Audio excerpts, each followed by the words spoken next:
I'm Lindsay Lesher-Shute, and I use she, her pronouns. I am a co-founder of the Farm Generations Cooperative, and my husband and I also own and operate Hardy Roots Community Farm in Claremont, New York. We have been CSA growers serving New York City since 2004, which is crazy, but true.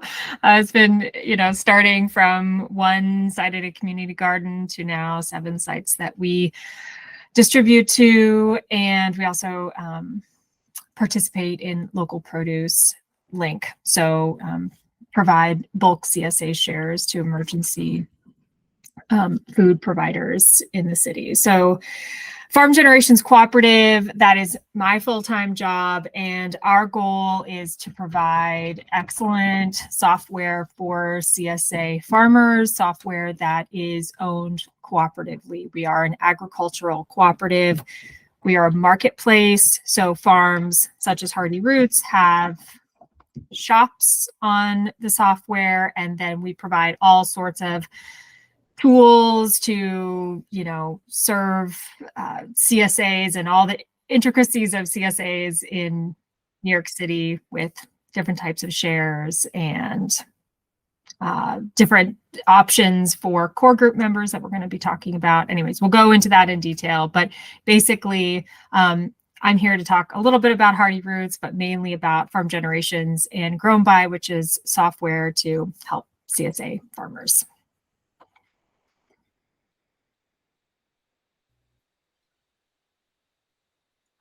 And Emmeline, are you ready to talk a little bit about Grow NYC? Yes, thank you so much. Hi, I'm Emmeline Sosa, and I go by any pronouns.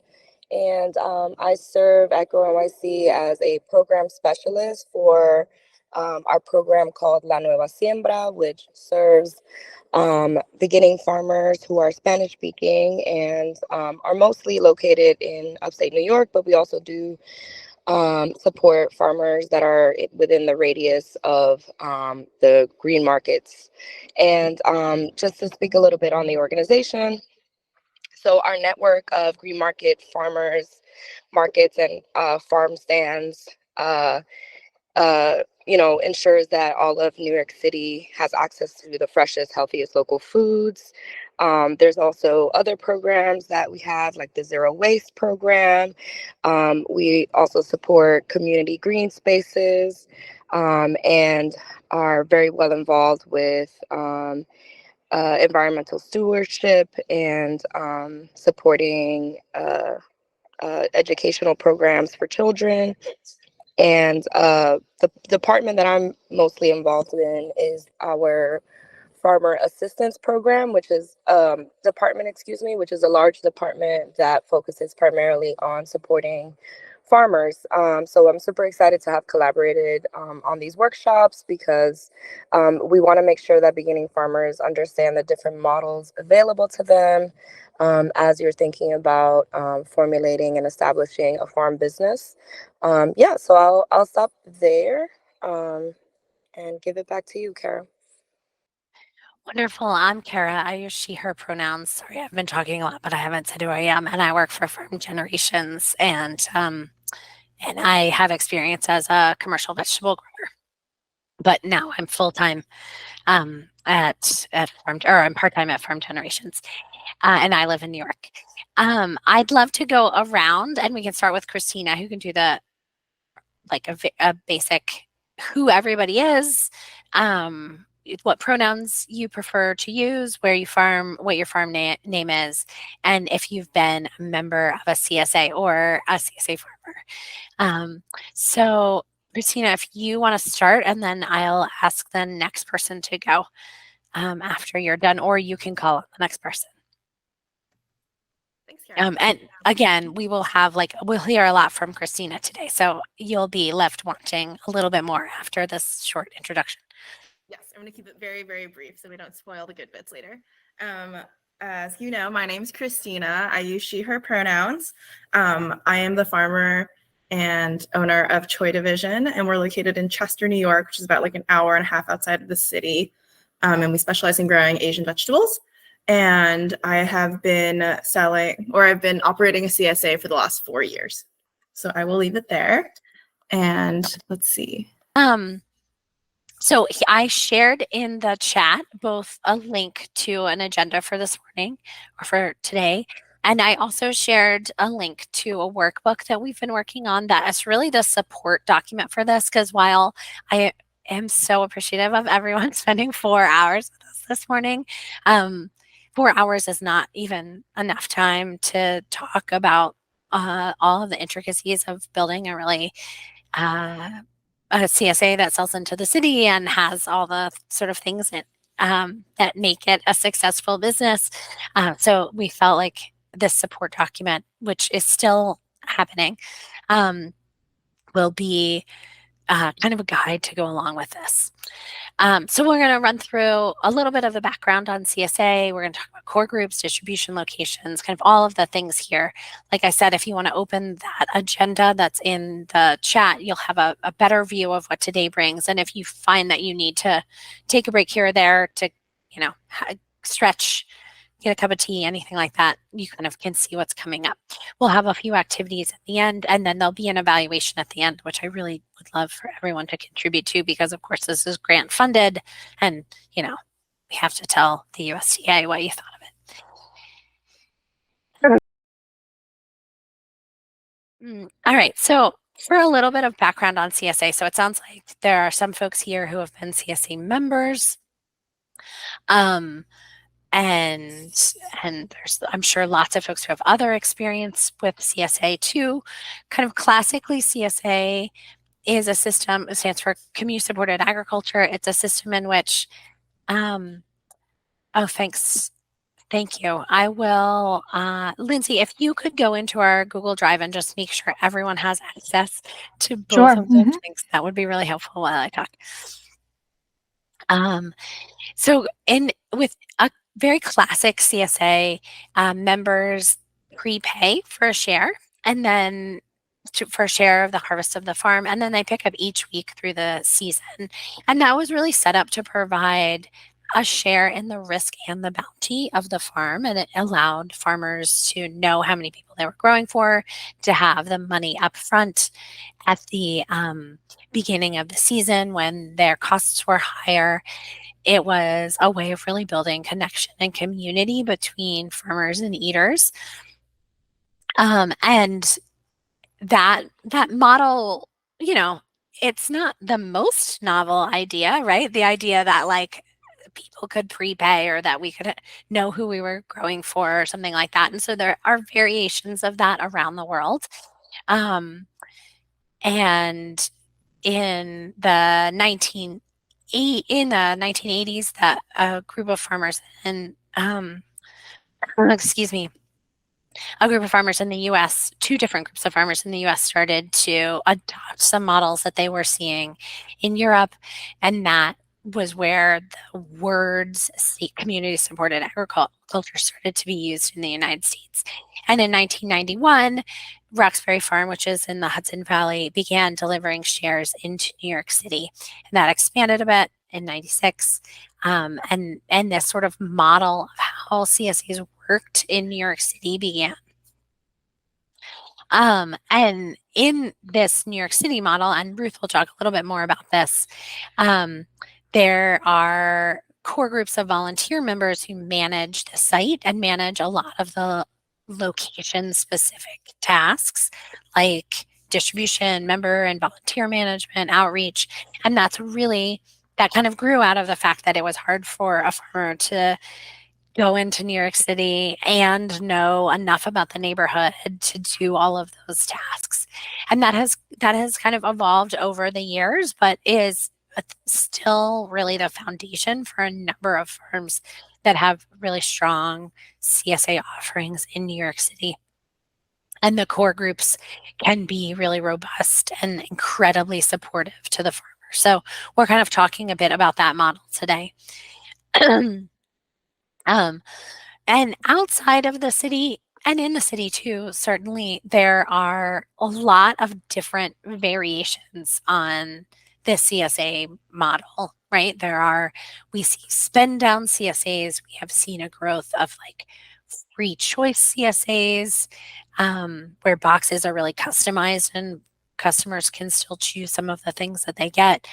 Sometimes in the city, those models are a little bit tougher to enact because obviously, well, maybe not obviously, but it's much easier to have a free choice CSA on a farm where if you just needed a little bit more parsley or something because somebody wanted it, it would be sort of available to do. But we have seen tons of innovation and growth in the other ways that farmers offer CSAs in the city, as well. We'll talk a little bit about boxing and not boxing, kind of some of the variations that we see. And then we'll also talk a bit about add-on shares and a la carte items, which are another way that core groups and farms just make the offerings that they have for customers more robust, right? Like, because most people also drink coffee and would love to get coffee at their CSA distribution site if available. So we'll talk a little bit about those things as well. Anything you want to add there, Ruth, before we move on? I would just say that, there are two important streams in the discussion about core groups in New York City. One is that, as Kara just said, it is impossible for a farmer to be on site handling distribution and still be a farmer. The other is that most CSAs that I have had contact with in my role at Just Food, when the relationship with the farm works, people are so passionate about their farmer. They really, really value the relationship with the farmer. And yet, a farmer cannot be a point person for 50 or 100 or 200 CSA members. So the core group has a very critical role in sort of mediating between the farmer and the members without usurping the farmer. So, helping to communicate, helping to manage issues that come up, as well as being on site and frequently handling recruitment and distribution and other things. I'll leave it there for now, since I know we'll get into detail later.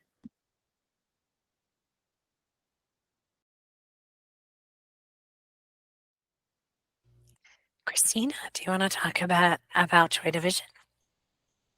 I would love to. So like I said before, Troy Division is a small diversified vegetable farm, and we focus on growing Asian vegetables, and we're located about an hour and a half outside the city. We grow on the black dirt, and we grow everything organically, even though we're not certified, and we don't use any sprays. And our soil is very fertile, so we don't need any amendments or things like that, which I feel like is important to note, and it does help us grow the diversity of things that we do grow.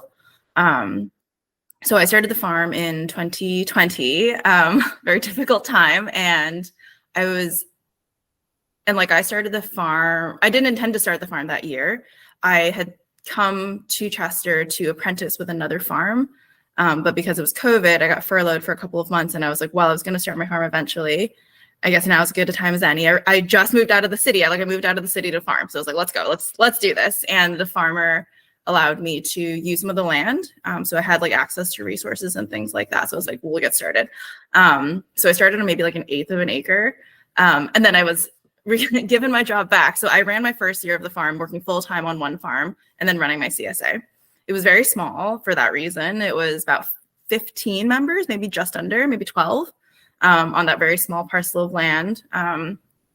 And it was, I think, 20 weeks. And it's changed a lot since then, but a lot of the things I started with and the ideas that I started with then are still applied now, but I've refined them over the years. As anybody who's farmed knows, you learn so much each year, and every year you're like, oh my God, I can't believe it. I look back and I can't believe I did that thing in my first year.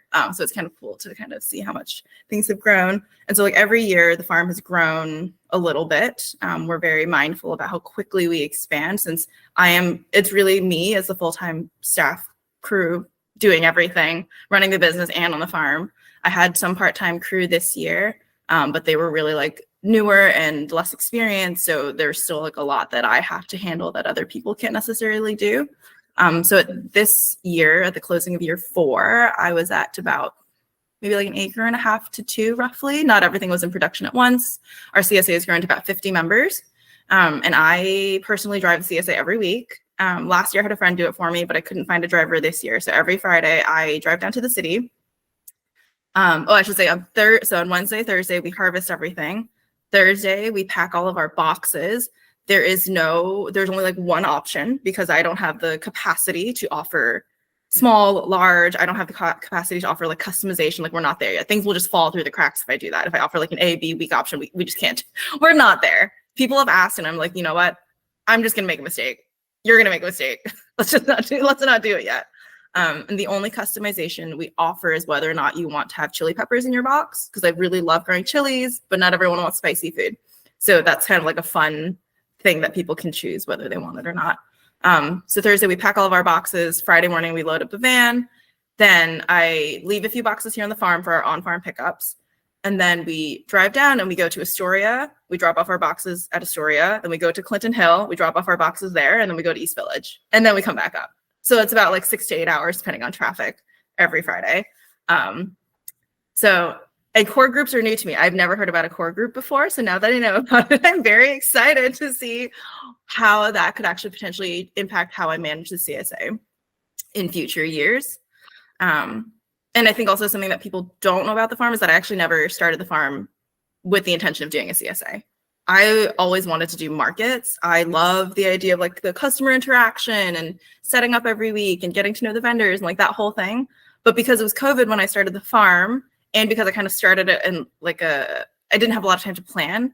And, to get into market, there's a lot of things you need to do to get that ready. And also at such a small scale, I didn't really have everything available to I wasn't going to have enough to really make it worth going to market. And so CSA was a really good way to get into farming. It was really low barrier to entry, I felt, especially with the small number of customers I had. So really all I needed to do was just get a few people to sign up. And it was a good way for me to kind of like trial all of my ideas and see what worked, see what didn't. And because it was so small, it was easy for me to have like conversations with everyone, even if it's like over email and not in person. I could at least create some kind of touch points with people about how I was doing or like what they would like to see in future years and things like that.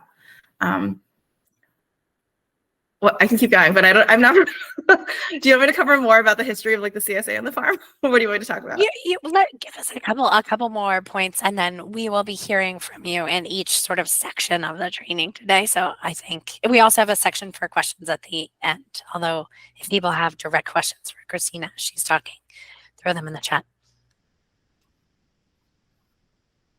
Do you want to give is there anything else about the history of like your CSA that you feel like is useful? I think, useful things to know, I guess. There really is not another CSA like mine in the city because I specialize in growing such a specific type of, types of crops, I guess. I have a very specific audience that I'm also looking for. So in my research of the CSA, I was like, is anybody else really offering something with culturally relevant produce, whether it's Asian or not? And there really aren't that many options. So it was interesting for me to kind of figure out like, how do I price something like this when no one else is offering it? But also part of my goals were, in starting a farm are like very much like food justice related. So like, how can I create something that speaks to a certain community, but is also within their budget, and that's, I know, something that a lot of people juggle. But yeah, so like we really exclusively only grow Asian vegetables. Occasionally we buy things in to supplement the box, things like potatoes or tomatoes that I don't grow, but are obviously still relevant. Pam, I do know Betsy. There's not a lot of Asian farmers in the Hudson Valley, and I think we might all know each other. But Betsy's really great. We love her. We're actually going to see her tomorrow. But yeah, that's where we are with the CSA, and yeah, we're gonna keep doing it. I've tried to think about like other ways that we might want it to like mold and change in the future, but that's what the winter is for. We haven't finished dreaming about that yet. Maybe I'll have some new ideas after this workshop. That's wonderful. Thank you so much for that. Ruth, do you want to intro a little bit about core groups, and then we can both kind of add on anything else? Sure. One thing I wanted to say, listening to Christina's introduction, is that it might be interesting to know that Christina's CSA is within possibly 4 blocks of my CSA, which I think, I was a bit surprised when I discovered that you were out there. But then, I have thought for a long time that there's room for a lot more CSA in the city. And the fact that we're so close together and yet both very stable and growing just illustrates that point.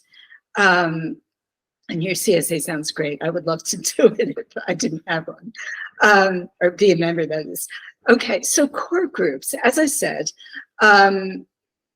it's impossible for a farmer to farm and also do all the things on the ground that you need to do when you live between 1 and 4 hours outside the city. And that's where the core group model sprang up. And I think that when CSA became popular in New York City, neighborhood groups, or in some cases nonprofits, or school groups, were saying, how do we get this here?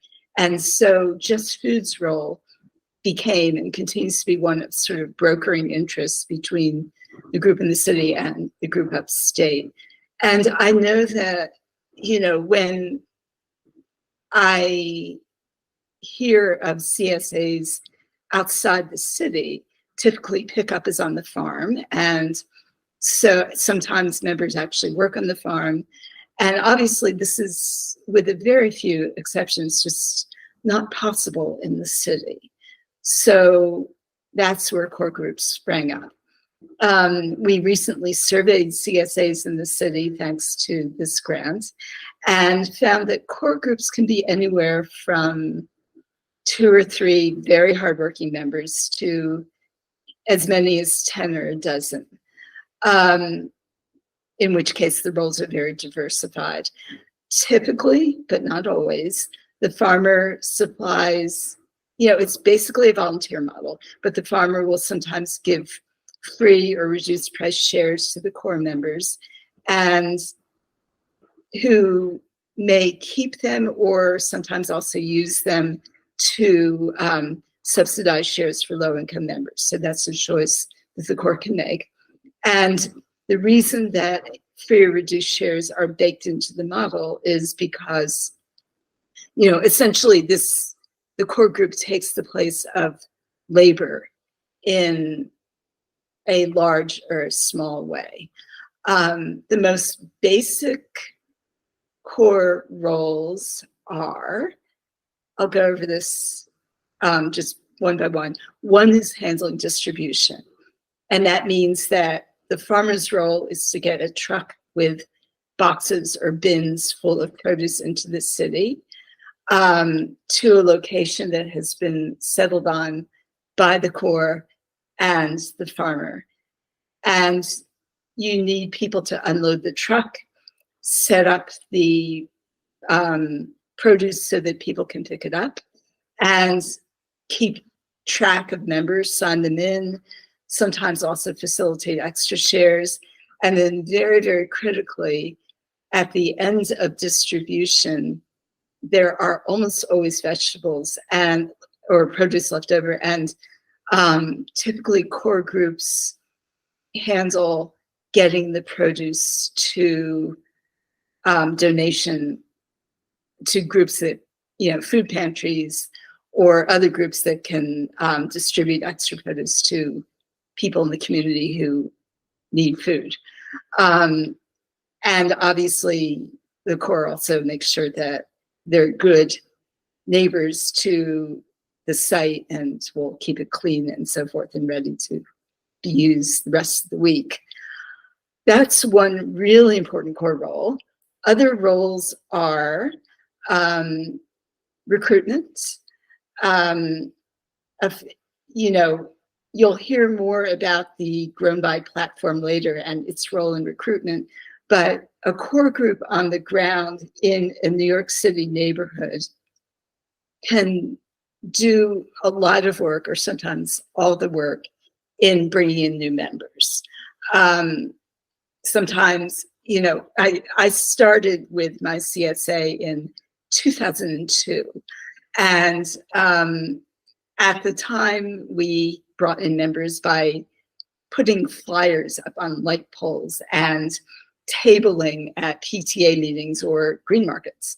Now we do much more of it online, but it's a help to know, we have core members who are in parenting groups or dog living groups, and, we post there. We also, very importantly, maintain ties to a number of neighborhood groups like our city council representative, or a community board, or, the library interest group, or the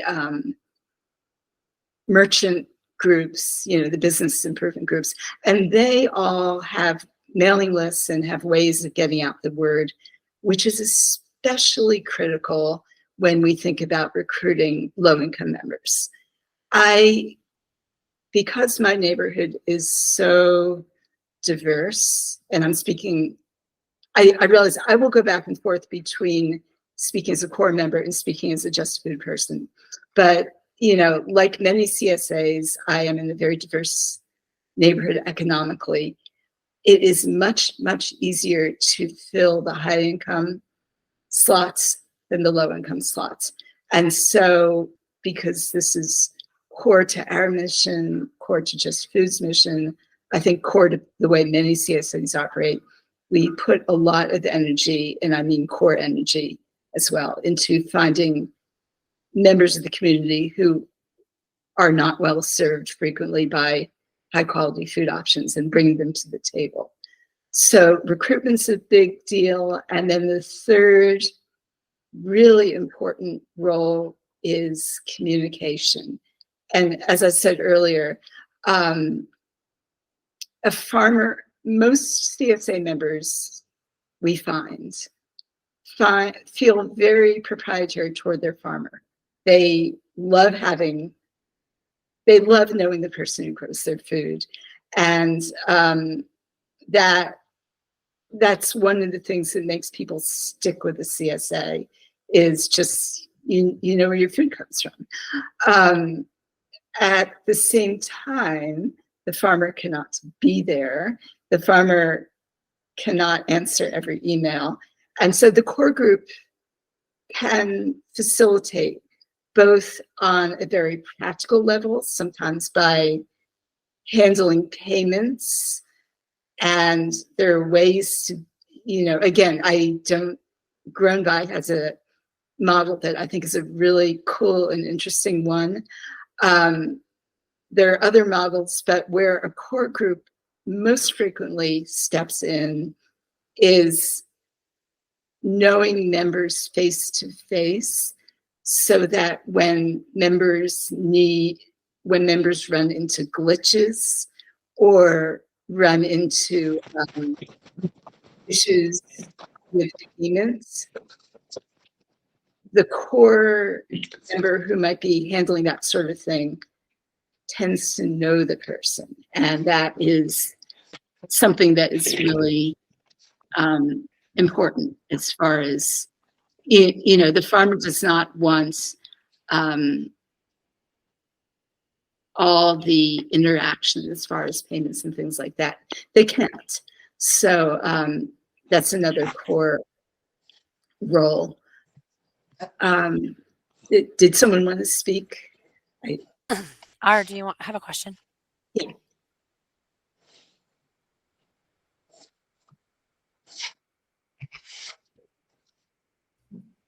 Do you have a question, R? We can hear your shuffling, but now you're talking. Yes, there you go. Did you have a question? Oh, they're off mute. Back on mute. Oh, no question. Okay. Okay. Back to communication. The other thing that the core group can do is just maintain newsletters, social media platforms, whichever way a particular CSA finds is the best way to communicate with members. If you have a large enough core, what's ideal is if the farmer can communicate a weekly note of some sort about what's coming in the share, since new members may not fully understand that the share changes from week to week through the course of the season. So if a farmer can communicate that and some of what's going on the farm, members love that, and a core group can add that to their own neighborhood news or on-site news about the CSA. The other thing that is really important about the core is that the CSA model in New York City is volunteer run for the most part. And what that means is that we ask members to commit a certain number of hours per week. Per season. Typically, if you have a full share, it's 4 hours over the course of a summer into fall season. And usually what they do is volunteer on site, helping unload the truck or signing members or doing the work that needs to be done at distribution. And that, that's simply, we could not have our CSA function without member volunteers. And it's also, so obviously they need a certain amount of management. It also, though, turns into something that I feel is perhaps the most important aspect of maintaining a stable and long-term CSA, which is that you create community. And by volunteering on site, by feeling as if they're a part of something, by reading the newsletters, members, they're not just getting vegetables anymore. They're part of a group in the city, and that really matters. And the core group facilitates that, and at Just Food, we encourage it highly. It means that the CSA, it makes it easier to recruit members because they have a higher profile in the neighborhood. It gives members more knowledge about why this sort of group matters, why food justice matters. One of the things I noticed in my own CSA is that we get a lot of churn over the first 3 years of membership. The CSA model isn't for everyone.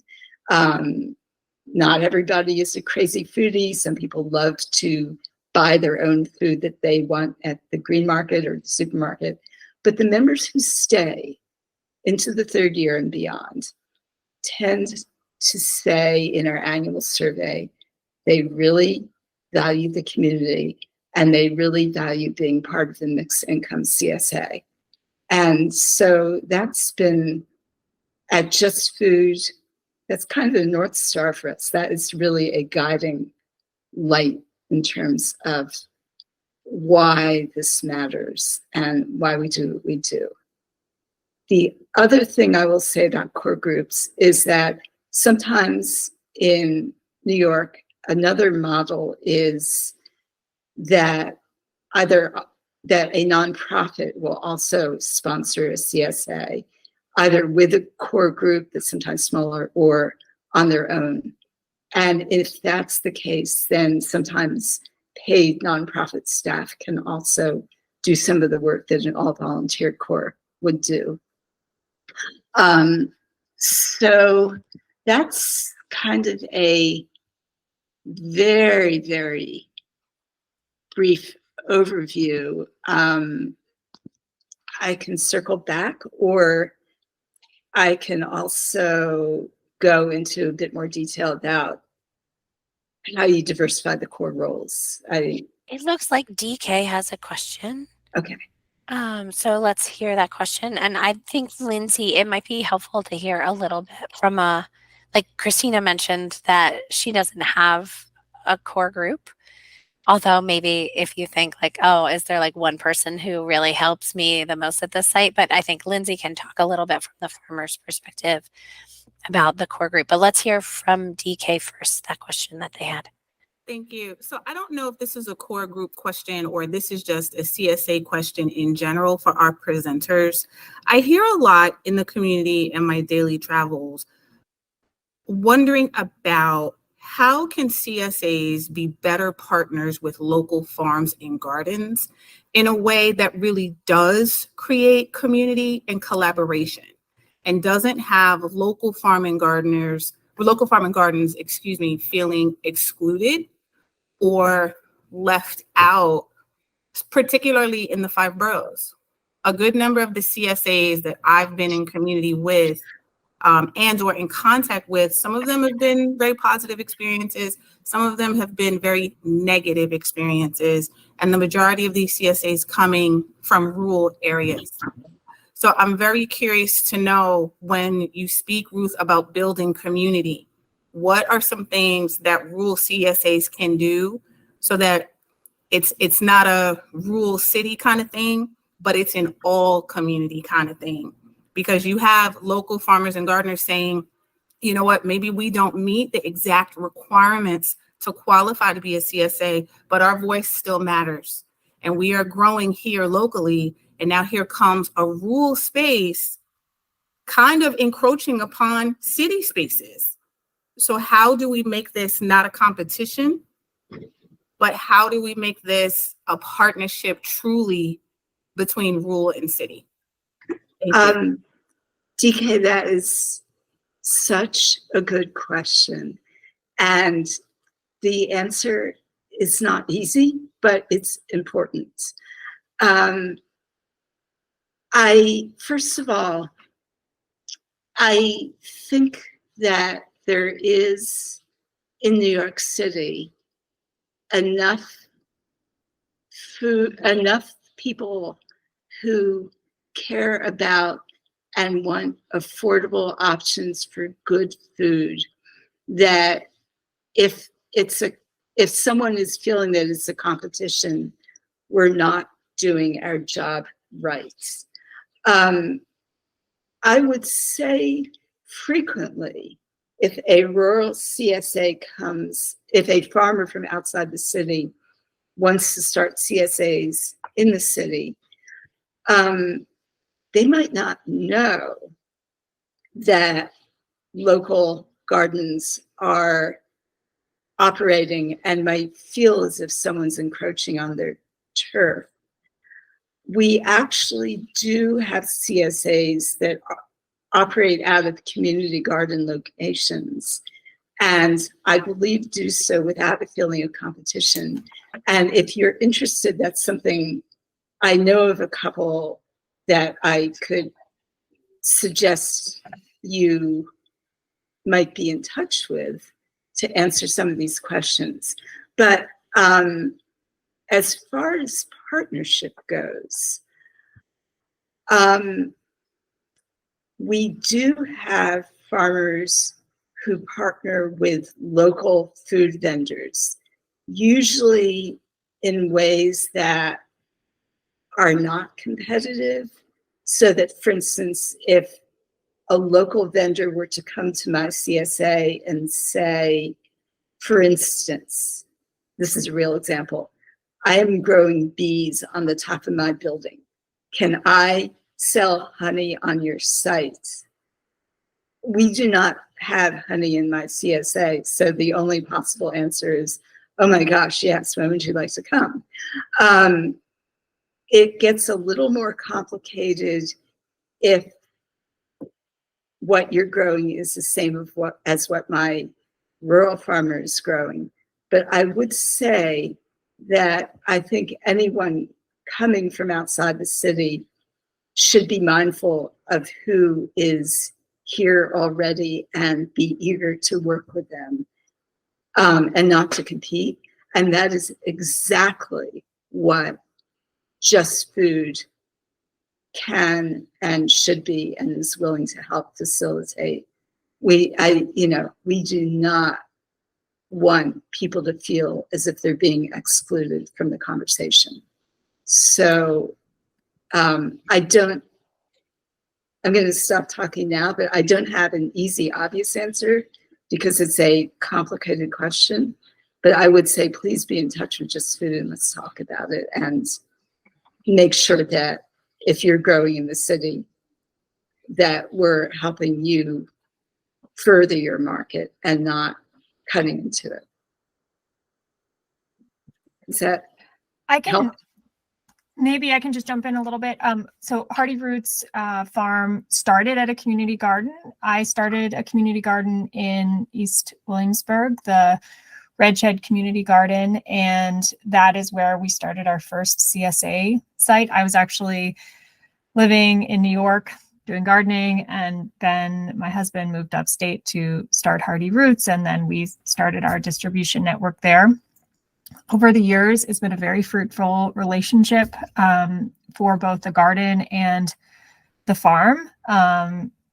Both in, we'll donate plants in the spring, or, there's sort of like a relationship that's developed over the years. Of course, it's unique because we were part of starting the garden ourselves, both Ben and I. Clearing out the space and getting cars out of there and all of the rest. It was a mess. But it's been really interesting to see how that relationship has grown over the years and finding ways that CSAs that are hosted at community garden sites can contribute to the garden in unique ways. And initially that was bringing people to the garden to volunteer, to get involved, and just creating that regular activity, hosting by virtue of the CSA being there. The garden initially was able to meet its required open hours for the city to be qualified as a garden, so that was helpful. But yeah, I think there are lots of opportunities for both the CSA farm, if they are from outside of the city, and a community garden to work together in terms of providing CSA shares. If that urban garden wants to be part of a CSA, as Ruth mentioned, there's lots of opportunities for that as well. We have add-on shares. We also just have other vendors that sell at the community garden in addition to our farm. So there's a microgreens grower that's based in Greenpoint that sells at the Red Shed Community Garden as part of the East Williamsburg CSA. So there's that opportunity too to sell alongside the farm. But I think all of that is a relationship that is based on trust, that is based on cooperation, that's based on, finding ways to work together and, creating a space where, you're finding room for everything. So I'm not sure if that's helpful, but I can just say when you can make it work, it can be really cool. And I think really benefits both the farm from outside of the city and the community gardeners as well. It looks like there's 2 other questions. Pam just raised their hand, but there was someone before with a hand up. Let me see. Do they still have a hand up? Somebody else had a question too, right? Well, go ahead, Pam. And if that other person has a question, take yourself off mute to be ready to ask. Hi, I'm sorry, I'm a retard and I couldn't find my toolbar before. Can you hear me? Yes, we can hear you, Pam. Oh, okay, because I just had a message pop up. So as a meat farmer, we are uniquely interested in partnering with community gardens who are not raising chicken, pork, beef, etc., because we would love to have a location, obviously, to meet people. And one of the things that we've found over the past few years being an add-on to someone else's vegetable CSA is that we need a little bit more control over what's good for us in terms of drop-off, in terms of meeting people when we can meet them, not when it's scheduled for some other farmer. But anyway, very interested in hooking up with people to talk about things like that. We had 3 Queen CSAs approach us.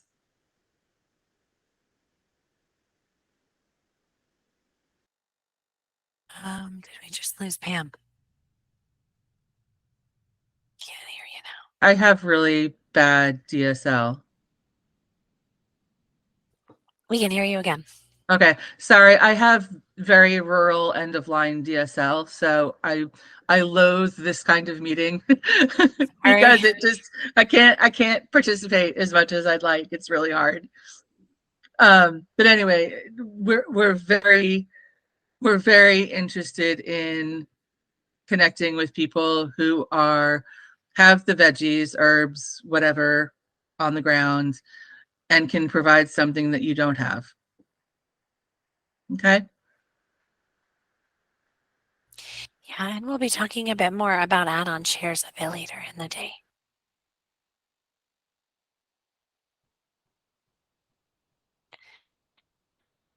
Lindsay, is there more that you want to say about core groups? About core groups. Well, Pam, I should just mention that I understand where you're coming from in terms of needing to schedule your own distributions and logistics and whatnot. As a meat producer, and actually at the same community garden site, we have a meat producer who independently delivers to the same CSA group and manages all of their own logistics. So that is understandable and something that really, honestly, having a strong core group to manage those relationships can really make possible. Our CSA started out in New York City without a core group, to be honest. And that's something that, Christina, your experience is much like Hardy Roots in that we wanted, to sell into New York City. We needed to do that. We had a CSA site here in Claremont where we are, and we wanted to expand our market and have the opportunity to expand our farm, and felt like we, my husband, Ben, is originally from New York City, and he wanted to serve his hometown too. So the community garden was the most obvious place to start that. And so we just, did all of the deliveries ourselves, initially in a station wagon, and then a minivan, and then a delivery van. So went through all of the stages. And then, now we have a refrigerated van and a dedicated driver that goes down twice a week to the city. So the core groups have been essential in our growth and development. Their role has changed over the years. At our community garden location, we over time were able to recruit some community members who are really excited about helping develop the East Williamsburg CSA and developing that CSA group beyond just Hardy Roots Farm. We do offer a number of add-on shares, egg shares, fruit shares, cheese shares. We're going to do a bread share this year.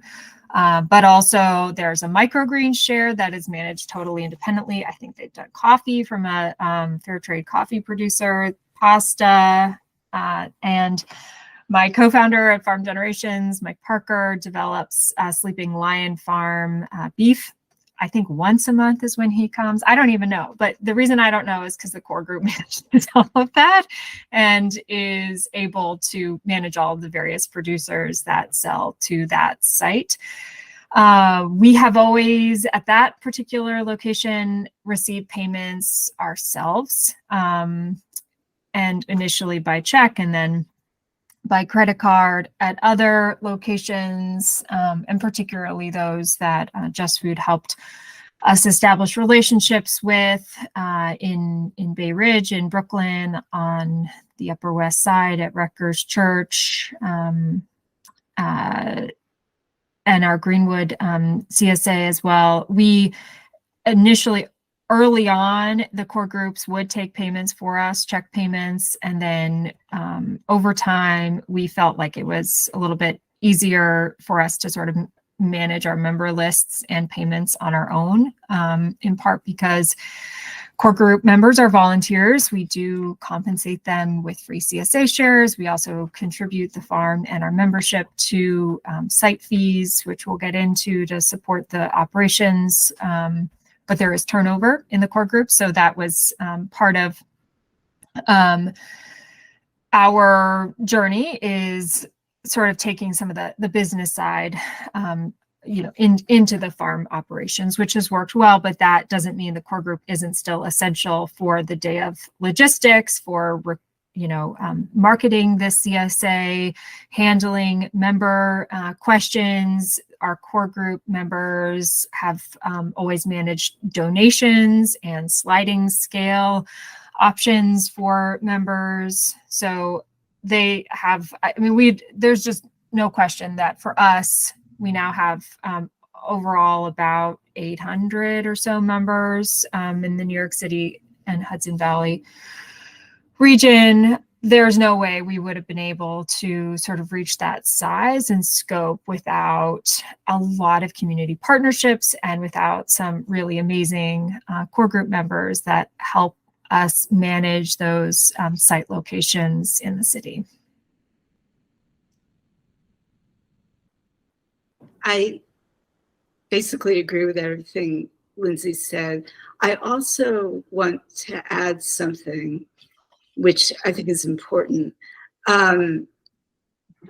One is that with regard to payments, and we can get into this to some degree later, their members are frequently charged, in addition to what the farmer is paid, a administration fee, and that is for on-site expenses, sometimes for site, and CSAs cannot possibly pay rent for 3 hours a week, but there's frequently a site fee of some sort or another for membership dues, for electronic platforms like the Google business platforms and things like that. So CSAs do have their own much smaller financial piece to manage, and frequently will set an administrative fee that is high enough they can also use some of that money to subsidize very low income members. And so that's important. It is also true, and I think it's probably worth saying, when I started with CSA, which was 20-some years ago as a member, we did volunteer sign up on clipboards. We paid by check. When there was a problem with distribution, we had a phone tree. Over these especially the last 7 years or so, as our world has gone online to a degree I don't think any of us could have imagined, the core group role has changed. The knowledge base that we all, farmers and core groups and members, have has changed. My CSA has 200 plus members, and I do not think that we could do what we do without the various online platforms that we manage. It's a more complicated business than it used to be, and that's that's something to know going in. And again, this is another role that Just Food has taken on. Is, how do you work the online piece of things so that you can basically keep the trains running? So that's something we can get into today to some extent. But, you know, especially if your CSA farm grows as Lindsay's has and as my farmers has over the years, the role that the Corps takes on has also changed quite a bit over time in response to this. And I just want to say for people who are newer to the idea of CSA farming, that like, I think it's nice to hear that perspective, to be like, we have 200 members and we have to have 10 core group members and we have a lot of roles. Like, that's awesome. And that also there's a version of it that's sort of like Christina, that's more like that this can be also a lower barrier to entry than some other methods of selling, and that having some folks on the ground in the neighborhood can just like can really facilitate that. I think we've really covered this. We will talk a lot in all the other sections about core groups, and some of the ways that core groups like aid in the different sections that we'll be talking about. So I'm going to move on to distribution. Right. So distribution, this is a huge piece, right? Like, where do you drop off? How do you find those locations? This is when a farm has a core group on the ground. This is a very useful collaborative point, right? In both Lindsay's case, I think also in Christina's, sometimes a farmer is new to CSA farming and has kind of just left the city and maybe has still a neighborhood, has a lot of friends in a place, has a connections to a location. And so that makes sense as the place that they would want to distribute. I think similarly, we have folks on this call who are in the city who are looking to do CSAs that have a that where the food is being grown in a community garden or in a location, in a farm in the city, that where it makes sense. You kind of already know where your distribution might be, but thinking about distribution locations is kind of key for a number of reasons. One, you can picture the day that Christina described, where you drive from one neighborhood to another neighborhood to another neighborhood to another neighborhood, and it is like just a sort of never-ending day of traffic, right? So being really thoughtful about, I mean, I'm not saying that even being really thoughtful is going to get you out of a never-ending day of traffic, but that really considering ahead of time where you can most easily have drop-offs is very useful. We see a couple of farms like the one where Ruth's CSA farm, that will have a Tuesday, maybe has a Tuesday distribution route in one part of the city, and a Thursday distribution route in another part of the city, to kind of do like some Brooklyn and Queens drop-offs, and to do some Uptown and Bronx drop-offs.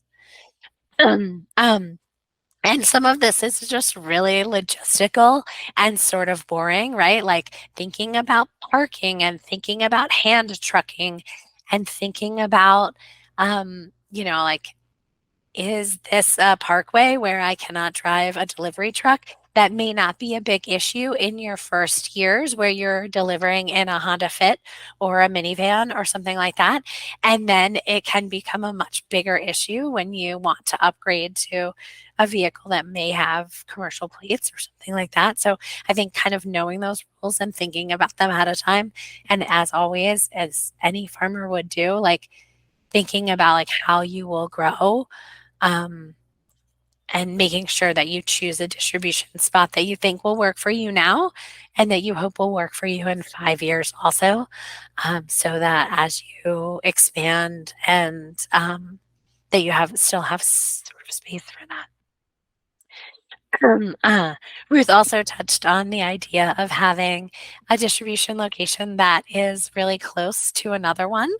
I think that's sort of a little tricky, right? That you don't want to feel like you are in competition with somebody, but also if you are on a different day, you were offering a different sort of share selection.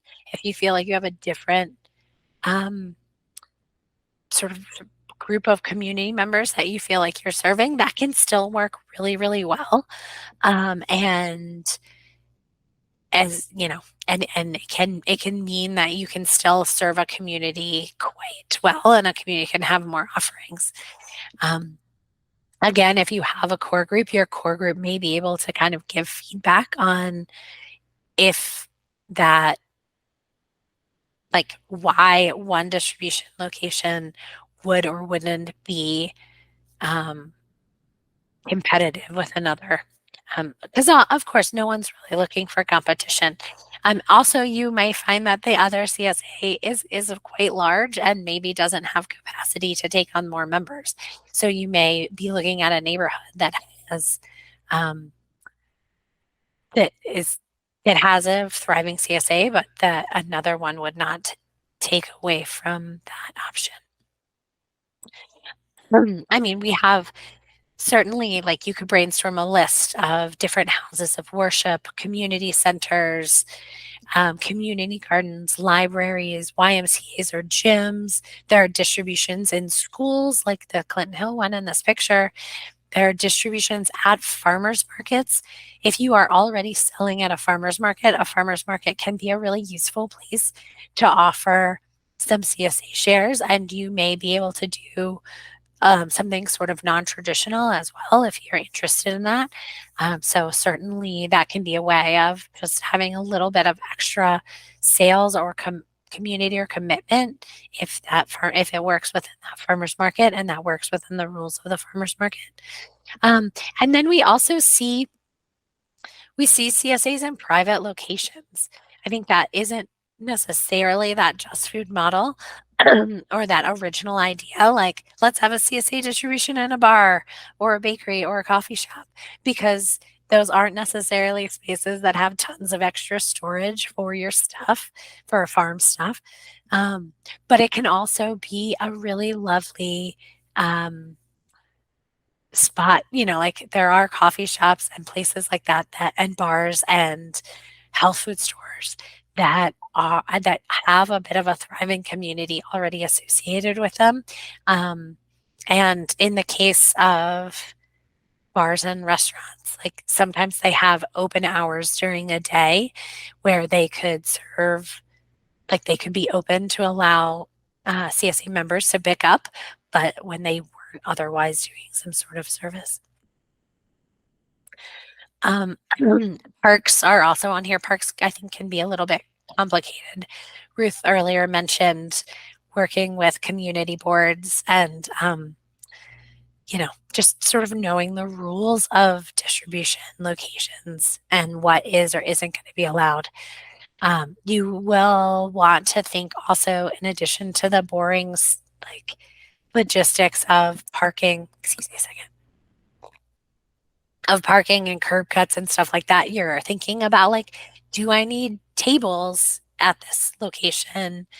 Do they have storage that's available for bins? In these two slides, we see a representation from the Park Slope CSA. This is probably during COVID, where the boxes are all pre-boxed.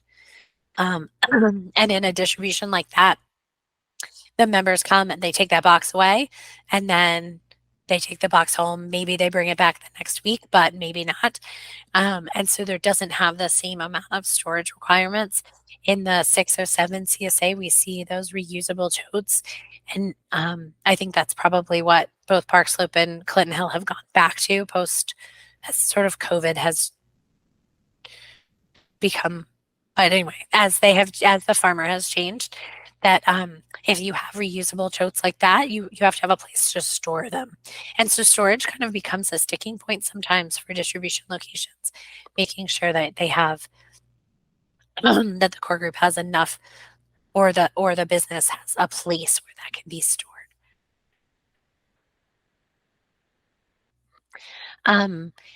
Is there anything else about distribution locations that people have questions about, or that anyone else wants to add? I will say about parking, it would be amazing if there were a parking space for a full-size truck in front of the distribution location.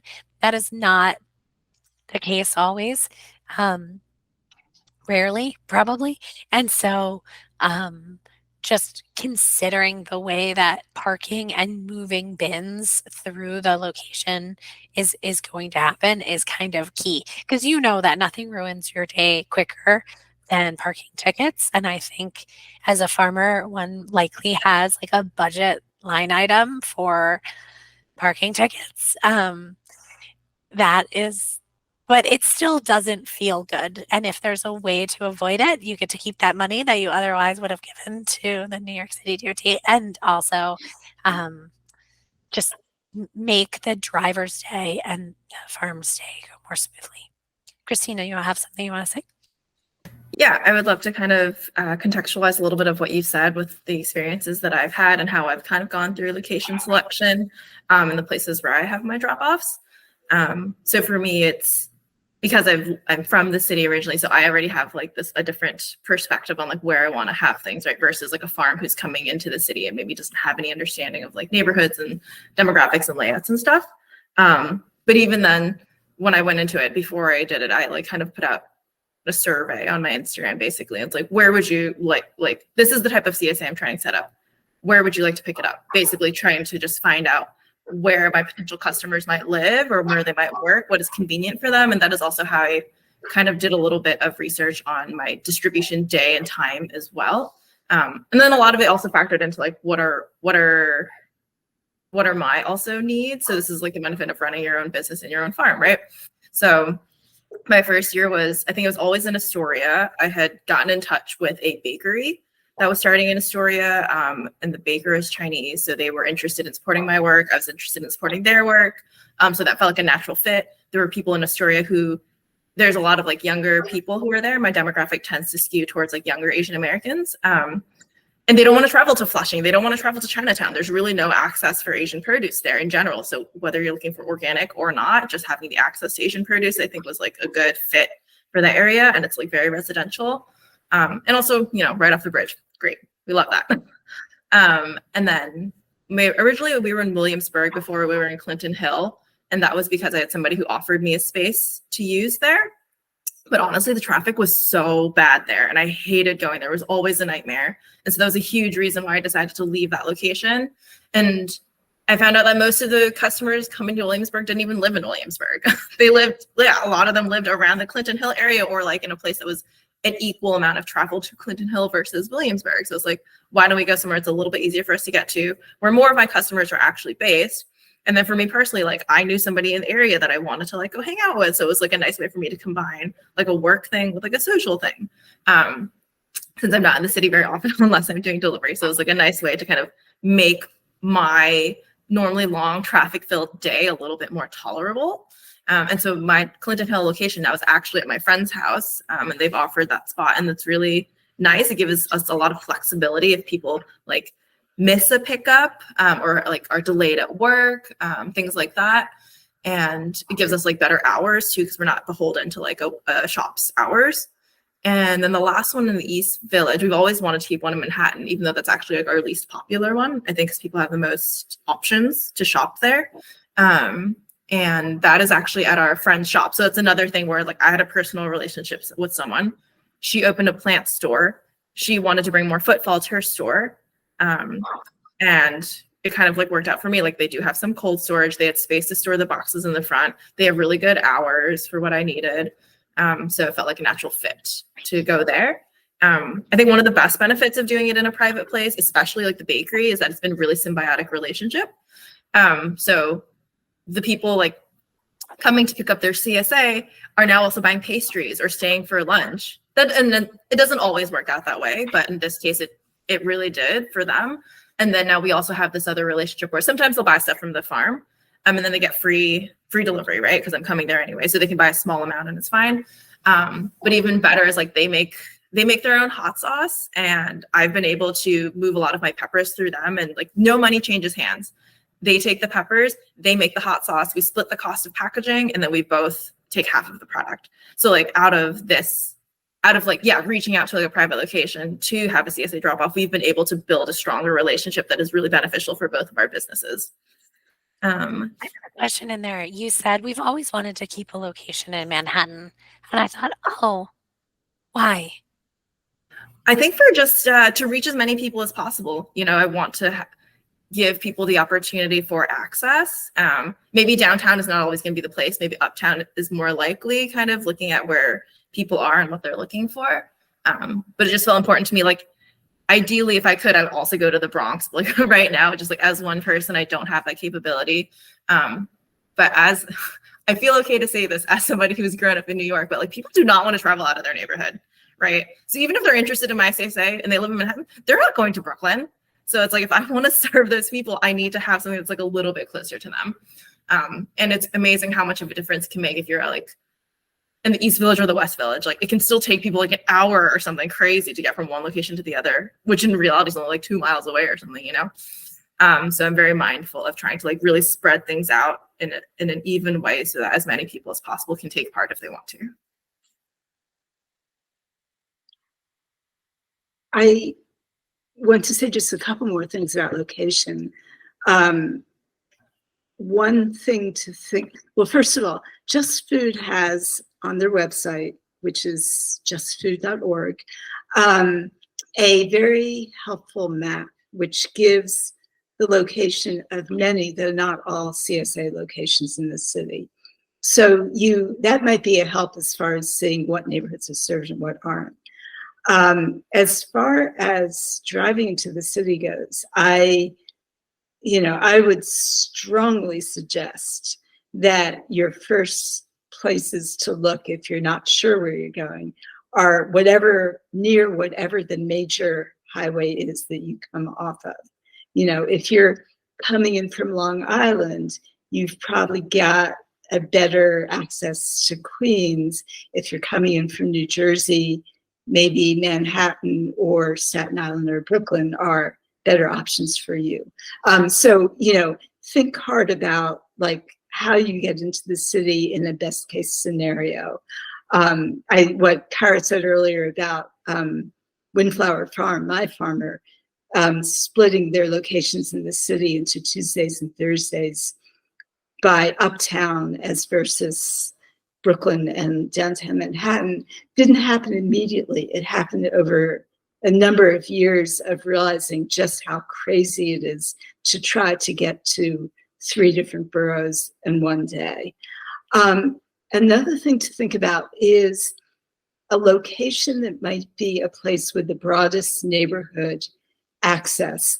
I think Kara just said, most people are walking or at the most biking to the location. They're not deciding to come in from a different neighborhood. So where might you have a highest profile in the neighborhood?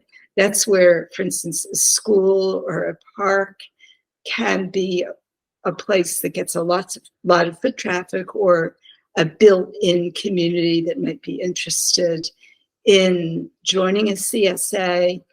Another possible choice, and this is where we get into it with nonprofits, if you have a location that serves an underserved population. And for instance, my CSA's current location is a nonprofit that helps formerly homeless people get back on their feet. So that is really convenient because they take also about half of our donations at the end of the evening. And some of the people at this location are also starting to join, which is pretty wonderful. So, but if you're small, if you are starting with 15 or 20 members, you can do it in somebody's house or in a small neighborhood retail location. And that can be great for a while, and you may have to grow only once you're a larger size CSAs. CSAs on city property, like schools or parks, sometimes come with rules. And again, this is something that Just Food can help you understand how to make that work. It's possible. It just takes a little bit more red tape. But again, that's where your core group can also be a help.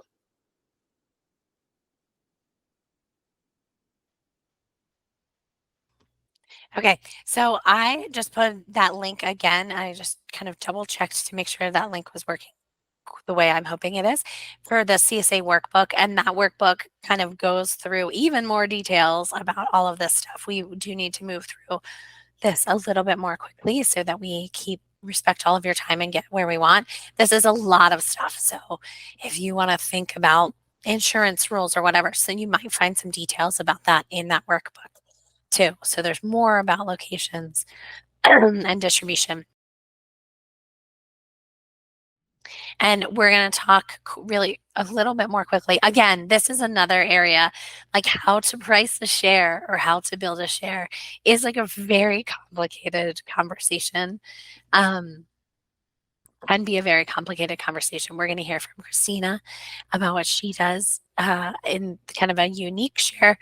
But I would say that this is a great place to have communication between the members and the farmer. We'll talk a little bit more about that later. And just like honing over the years, what are the things that your customers like? What are the things that, like, I think it's very common for farmers to want to start growing really unusual, like fun things, and that they may find that their customers are actually just like, could we just have potatoes, please, and some lettuce, instead of always like the weirdest, like cutest, funniest stuff. But again, that I think that can really be a lot of there's other ways to look at that. So let's hear about what Christina's doing. And then if we have time, we'll talk a little bit more about other sorts of share building. And also just to say, we're going to talk in the next slide about financial, like tiers and stuff like that. So when we're talking about pricing a share here, we're really talking about like, how does the farm decide how much the share should cost? So deciding what's in a share is kind of like the fun part of doing the CSA, and also probably like the hard part. As you might expect, you have to grow like a huge variety of things on the farm at any given time, because you have to assume you're gonna have a crop failure, or at least 2 or 3 crop failures, or things don't go according to plan.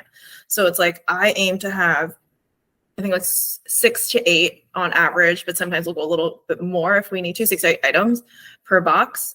Based on my discussions with people, generally people prefer more variety versus volume. So that, for example, they'd rather have like, I don't know, like half a pound of like 8 different things versus like 1 pound of 6 different things. And they like a lot of variety. That's why a lot of people join CSA. They want to try different things. So that's something kind of I've been really mindful of as I plan out my shares and as I do my crop plan. So for example, I'm going to have a potential of like 8 items on the farm. I really should be planning, 8 items in the box. I should be planning to have like 10 to 11 items that might be ready for harvest at any given week, to give me like kind of like wiggle room, a buffer in case things don't work out. A lot of what I've chosen to grow has been based on like my personal experience and the things that I grew up eating, the things that my family really enjoys, and the things that I also see at like the Chinese grocery store. It's fun to like go grocery shopping and have it be work, like farm research. But because like I have, I am one person, I have a very narrow lived experience. I also ask members like, what do they want to see grown? I ask my friends of different East Asian backgrounds, like what are crops that are really, really important to them, the things that are important to their families, what did they grow up eating? And I do my best to incorporate these things. If there are things that we can grow in this climate, I usually give it a try and see how they fit into the overall like crop plan. Some things might end up being like too specific and actually don't work out. Like if the majority of members are still like, I'm not sure what to do with this, then it's something I have to reconsider, because it does still need to work for the majority of members. They still need to enjoy it. For us, we do box everything. Like I said before, everything is, so I pre-select everything and wash, pack, box it. And so everybody more or less will get the same thing every week. And so pricing is tricky because like I said, there's no one else who's really doing what I'm doing, but it's still important to me to kind of pitch it at the same level as what other CSAs are going for. So that was really my first baseline, especially before I'd done any like cost analysis and stuff. It made the most sense to me like to look over at the other farm and be like, what are they charging? Let me make sure I'm in the same ballpark. Some were like a lot higher and I didn't feel comfortable with that, especially as a newer farmer. I just didn't feel like my experience could justify that. And also if I'm charging a lot, people are going to expect a lot. So it's like, what am I comfortable actually delivering? And I felt more comfortable going with a lower price point so that if I had a really bad week or something, or like a really bad season, then people wouldn't be as mad about it, I guess, you know? But maybe that's just like always like the imposter syndrome of like when you first start kind of coming out, you know? But our season is 20 weeks. Right now we're priced at, so our season is 20 weeks. And what we started doing last year was also offering the option to do a half season. So that's kind of the one thing we do. You can do is kind of like spring, summer, or a summer, fall, because a lot of people would go on vacation all for a long time. And that's what was stopping them from joining the CSA. And, you know, an even split down the middle is easy to manage. You know, you're just changing over the names on your newsletter, you're changing over the names on the box, and that's kind of it. So we offer the full season share at a slight discount. I think it's $34 a week this year. And then the full season is like $36. Just you can account for it as like admin, kind of essentially like an additional charge, but we try not to make it too different because it's, once again, it's not like a huge amount of labor, but I want to give people who are signing up for a full season some kind of reward, I guess, or incentive for doing so. And we do offer everybody like one vacation week, and they get a credit that would roll over onto the next season or to use towards any future purchase, essentially. So it gives people a little bit more, it feels like they don't have to pick up like they can miss a week if they need to. And I think that feels nice for people to have that. Let's see, what are the other things that I should talk about? We go from June to October typically. We find that the earliest we can get something is like the first week of June. And even then, that's kind of like touch and go. There's a lot of stress around that first week of June if it's going to happen or not. But if climate change keeps up, it's going to be pretty easy, unfortunately. But yeah, we go to. And you have a thing on your website where you do a little matchmaking service for. Tell us about your matchmaking. The matchmaking service is something I wish I was more on top of. It's hard for me to keep checking the Google form, but it's something I came up with for people who like maybe live alone or just travel a lot or just like don't want a full share. Even though like to me it doesn't seem like it's too much food for two people. I think New York City folks eat differently because they go out to eat a lot or they have a lot of plans or they don't always cook. So actually what is good for two people like in a rural area is not the same for two people in New York City. I'm finding it's actually a much smaller quantity. So sometimes people want to like split that, but they don't have anyone to share it with. So I've set up a matchmaking form so that people can tell me which pickup location they want, what size share they're looking for, and if they have any other specifications. And if there are two people who are looking to share at the same time, like everything lines up, I'll put them in contact with each other. And if it all works out, then one person just has to sign up. They figure out the payment details. They figure out their payment schedule. And all I have to do is still send them that one share and they figure out everything between them so they can still get what they want. And I don't have to do any extra work. Sometimes it's a little tricky because you match people and then one person never replies. And then the other person is just like, but I still want to do it. But then, you know, they still want to split it with somebody else. So there are challenges with that, but it's been a nice my secret dream is hoping that somebody will fall in love. You know, how that would be like the best meet cute. But just like, it's a nice way to potentially build community. If you actually like get to, some people, you know, never meet the person they're doing it with. And it's very much just text message, like, I'm taking this week. Which one do you want? But if they actually meet and they get along, that's great. Like there's totally a potential of actually getting to know someone else that you might never meet. So it would make a really good romance novel. I know, right? Amara asked what you did with items that aren't picked up. That's a great question. It's pretty hard because I am dropping everything off and I'm going back to the city. Everything is remote. But I do have at the bakery and at the flower shop, I know people who are managing it. So the bakery, they absorb everything essentially. So either they give it to the staff or they use it in their cooking. So nothing goes to waste. At the flower shop, my friend also redistributes it to like the neighbors and things like that. And at the Clinton Hill location, my friend there will also give it to his other neighbors who are around him. And he also does a lot of mutual aid work. And he's in community with a lot of different groups of people who might be food insecure. So he finds homes for everything. So it's really nice that I haven't had to figure out where everything is going and everyone's felt really responsible and has wanted to redistribute the produce. So it doesn't go any formal pantry or like community fridge or anything like that, but it is making its way to people who do want it and who will eat it. That is great. I think that is a really good overview of ways to build a share. I would love to add on a couple of little things. One is that sometimes core groups do that matchmaking service. I shared a share at a Clinton Hill CSA, 15 years ago with somebody, and we never became best friends, and I did not marry them, but we did get vegetables every week, which was the base goal. The other thing is that there are, I think, Christina, I loved just hearing you say like, oh, I am doing what is working for me, being like one person doing one thing. And I think it's really helpful to know that there are farms that like offer different size shares, or that offer, so maybe a large share and a small share. And there are farms that offer like bi-weekly shares or monthly shares, or some that have like similarly to you have like a fall share, especially some places in like more of a university or a college setting where they might have sort of that need, like people might have that need.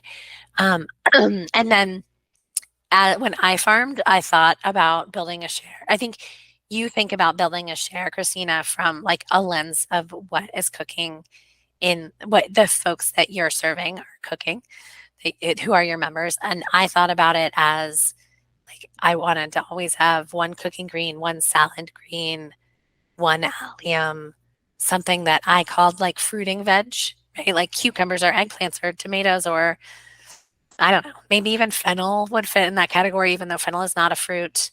I know that. Nice. And an herb and a root of some sort. So in my head, I was like, oh, these are the categories that I would want out of a share. And there might be early season shares that have 2 salad greens and no fruiting vegetables. But that if you kind of think about, like, that was a way that I found was helpful to thinking about it and feeling like I could give a balanced share. Yeah, I think that's a great point that I didn't even think about. But yes, you're right. And for me, the math is like slightly different, but I would never do a box full of roots, right? No, nobody wants that anywhere. So you do, aim to have like that variety.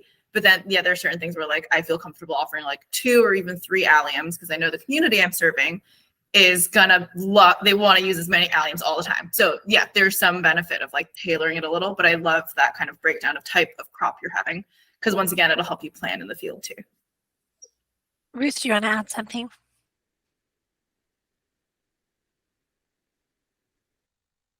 You're on mute. Nope, you're muted, Ruth.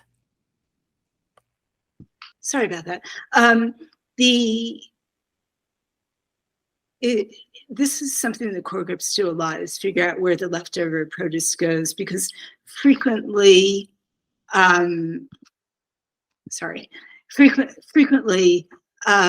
there's a decent amount left over. And one thing that you can do if you're in the community is work with a local food pantry or a church or another venue that has, or mutual aid if they're up for it, that has a way of getting things to people who really need it.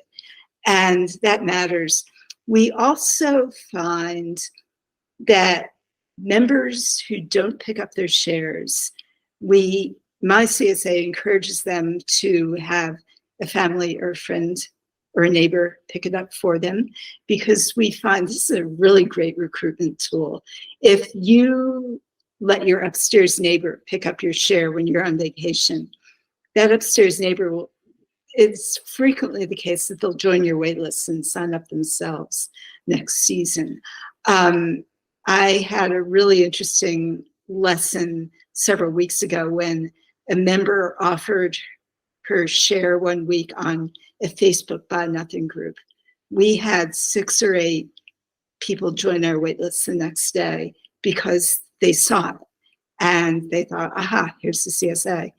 And so that can be a way of spreading things out in the neighborhood and letting other people know that the CSA exists. I've also seen people sell it on Nextdoor, which I'm not as crazy about, but again, it gets word out about the fact that you exist, but we always tell members, if you can't pick up, we will make sure that your share gets to somebody who can use it. And our farmer, he kind of bakes that into his model as well.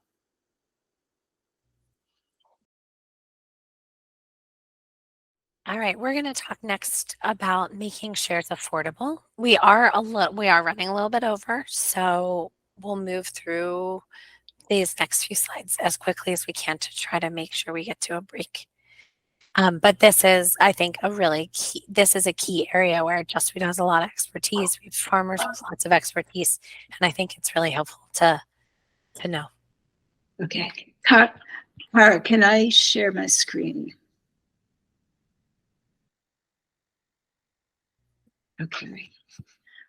How do I share my screen? And you go to the rectangle at the bottom with the up arrow and choose the.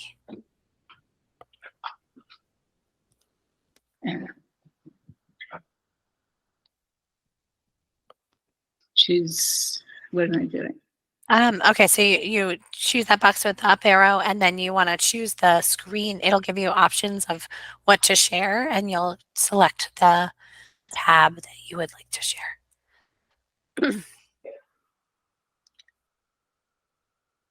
I am not seeing this.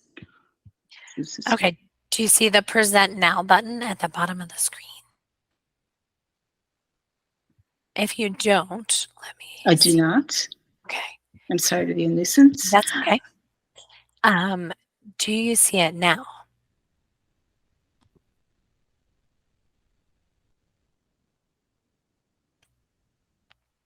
I just added you as a co-host. Breakout rooms, polls, Q&A, is that what you're looking at? Nope, the one that says, it has a rectangle with an up arrow. I see two rectangles with an up arrow. Okay. I'm sorry. Does one of them say Present Now? Nope. Okay. All right. I don't want to, wait a second. Host management, share. It may be that I see something slightly different. Yeah. Okay. You know what? I am going to talk through this. Okay. And afterwards, we'll add these slides to the member presentation that you get, if that's okay. Okay. So I'm going to talk about how to make CSA affordable for all using a method that we call sliding scale pricing. And the way it works is that, as you've just heard from Christina, the farmer sets the price, and the price is the price. No matter what members pay, and under sliding scale, members pay different prices depending on their income. No matter what members pay, the farmer gets the same amount per share. So, for instance, and I'm just going to use a example that I have chosen for even numbers. Let's say that a farmer decides they can make a profit by charging $700 per member for a 22-week summer and fall share. That means that if the farmer sells 50 shares, then the farmer's gross income will be $700 times 50, which equals $35,000. And that is true no matter what the members pay. What the members pay, though, is dependent on their income. And the first thing I want to say is that income is self-reported. We do not ask people to document under any circumstances. This is a situation where we completely trust their honesty. So it is a help if you can find the median income for the CSA neighborhood that you want to go to. And to do this, census.gov can be helpful. And if you, 5 minutes of Googling will help you figure out how to do this. And this is an area where Just Food definitely can help you with. The way we set it up, you can set up a number of tiers. There are 2-tier CSAs, 3-tier CSAs, 4-tier CSAs, but one simple model is that high-income members who make more than the median income for a neighborhood pay more than the farmer's share price. People who make less than the median income for your neighborhood pay less than the farmer's share price. And the core group and the farmer together figure out the balance of high to low income members in their ideal model. So that it might be for every high income member, you have one low income member, or it may be that you have 2 high income members for every low income member. And this is just based on your knowledge of the community.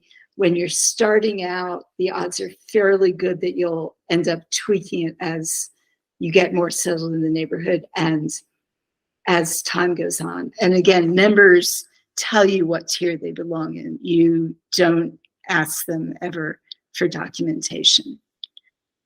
So now we get to the math. And again, let's say you're selling 50 shares and you're charging $700 a share. So your income you're projecting is $35,000. If I am starting a CSA where I think the number of high and low income members are about equal, I might ask my high income members to pay about 20% over the farmer's share price. So the farmer price is $700. I might ask them to pay $850. And I'll ask my lower income members to pay 20% under the farmer's share price, or $550. So I'll have 25 high income shares at $850, which will net me about $21,000. I'll have 25 low income shares at $550, which will net me $13,000. And the total will be $35,000, or my price per share. If the balance isn't 1-to-1, maybe I think it's likely that I'll have 2 high income members for every low income member.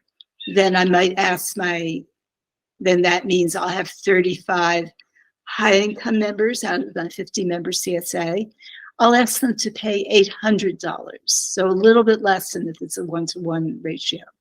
So they can pay $800 a share, and that will net me $28,000.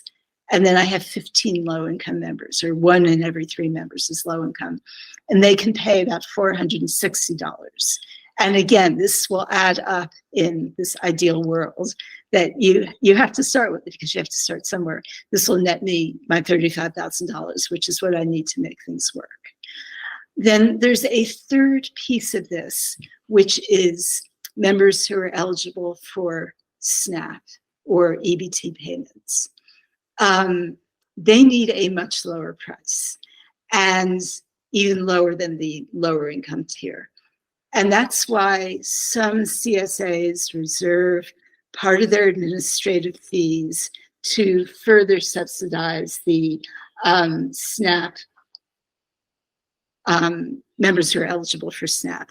So for instance, if I charge my 50 members $35 a piece in administration fees, I will subtract what I need for site fees, for online platforms, for tents and scales and other supplies, and I'll use the rest to directly subsidize members who are very low income.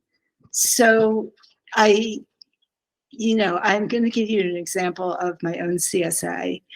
Our highest income members are those whose household is making over $85,000 a year. Their weekly share price for veggies is $700. The cost per pickup is about $32 a week. For the middle income tier, and this is people whose household income is between $45,000 and $85,000 a year, their share price is $440, which is $20 a week, or $20 a pickup. For the lowest income members, the ones where the total household income is under 45,000, or if you're a single adult and you make less than $25,000 a year, our full CSA share price is $200. So less than half the cost of our mid-income tier, and that comes out to $9 a week. And this is the only place where we ask people to document if some of these members are eligible for SNAP but choose not to pay for it. They'll pay with Venmo or we will take cash payments for them. But if they are SNAP eligible and choose to pay with SNAP, we do obviously need them to document that. So again, I will send you those slides, Kara, so that you can add them to the take home. And so I know I have just thrown a lot of numbers at you, but it is probably a bit more work at the outset, but once you set it up, it's good to go for years and years and years. And the only thing you need to do is tweak it as the farmer changes his or her share price, or my own CSA changes its payment tiers every 10 years based on the census results, because neighborhoods change a lot in terms of who lives there. And so we have found it fair and equitable to make sure every 10 years that we are right there with where the neighborhood is. Some CSAs also use grants funds or other funds. Maybe they work with their city council reps to get funding to subsidize directly the lowest income members. And that, again, this is something a core group can do on the ground in the neighborhood. And again, this might be another reason why your CSA in a neighborhood with a lot of low income members might want to work with a nonprofit as a conduit for a grant. I think that's it for this portion. I put a link in the chat to Rocksteady's model, which is kind of similar, very similar to this, although they don't go into the background part of it about like the math of it. But and you can kind of see how they encourage people to consider which group they're in. There are lots of farms that take donations. Again, that's not a tax-free donation, but that say like, please give a little extra to subsidize lower income shares.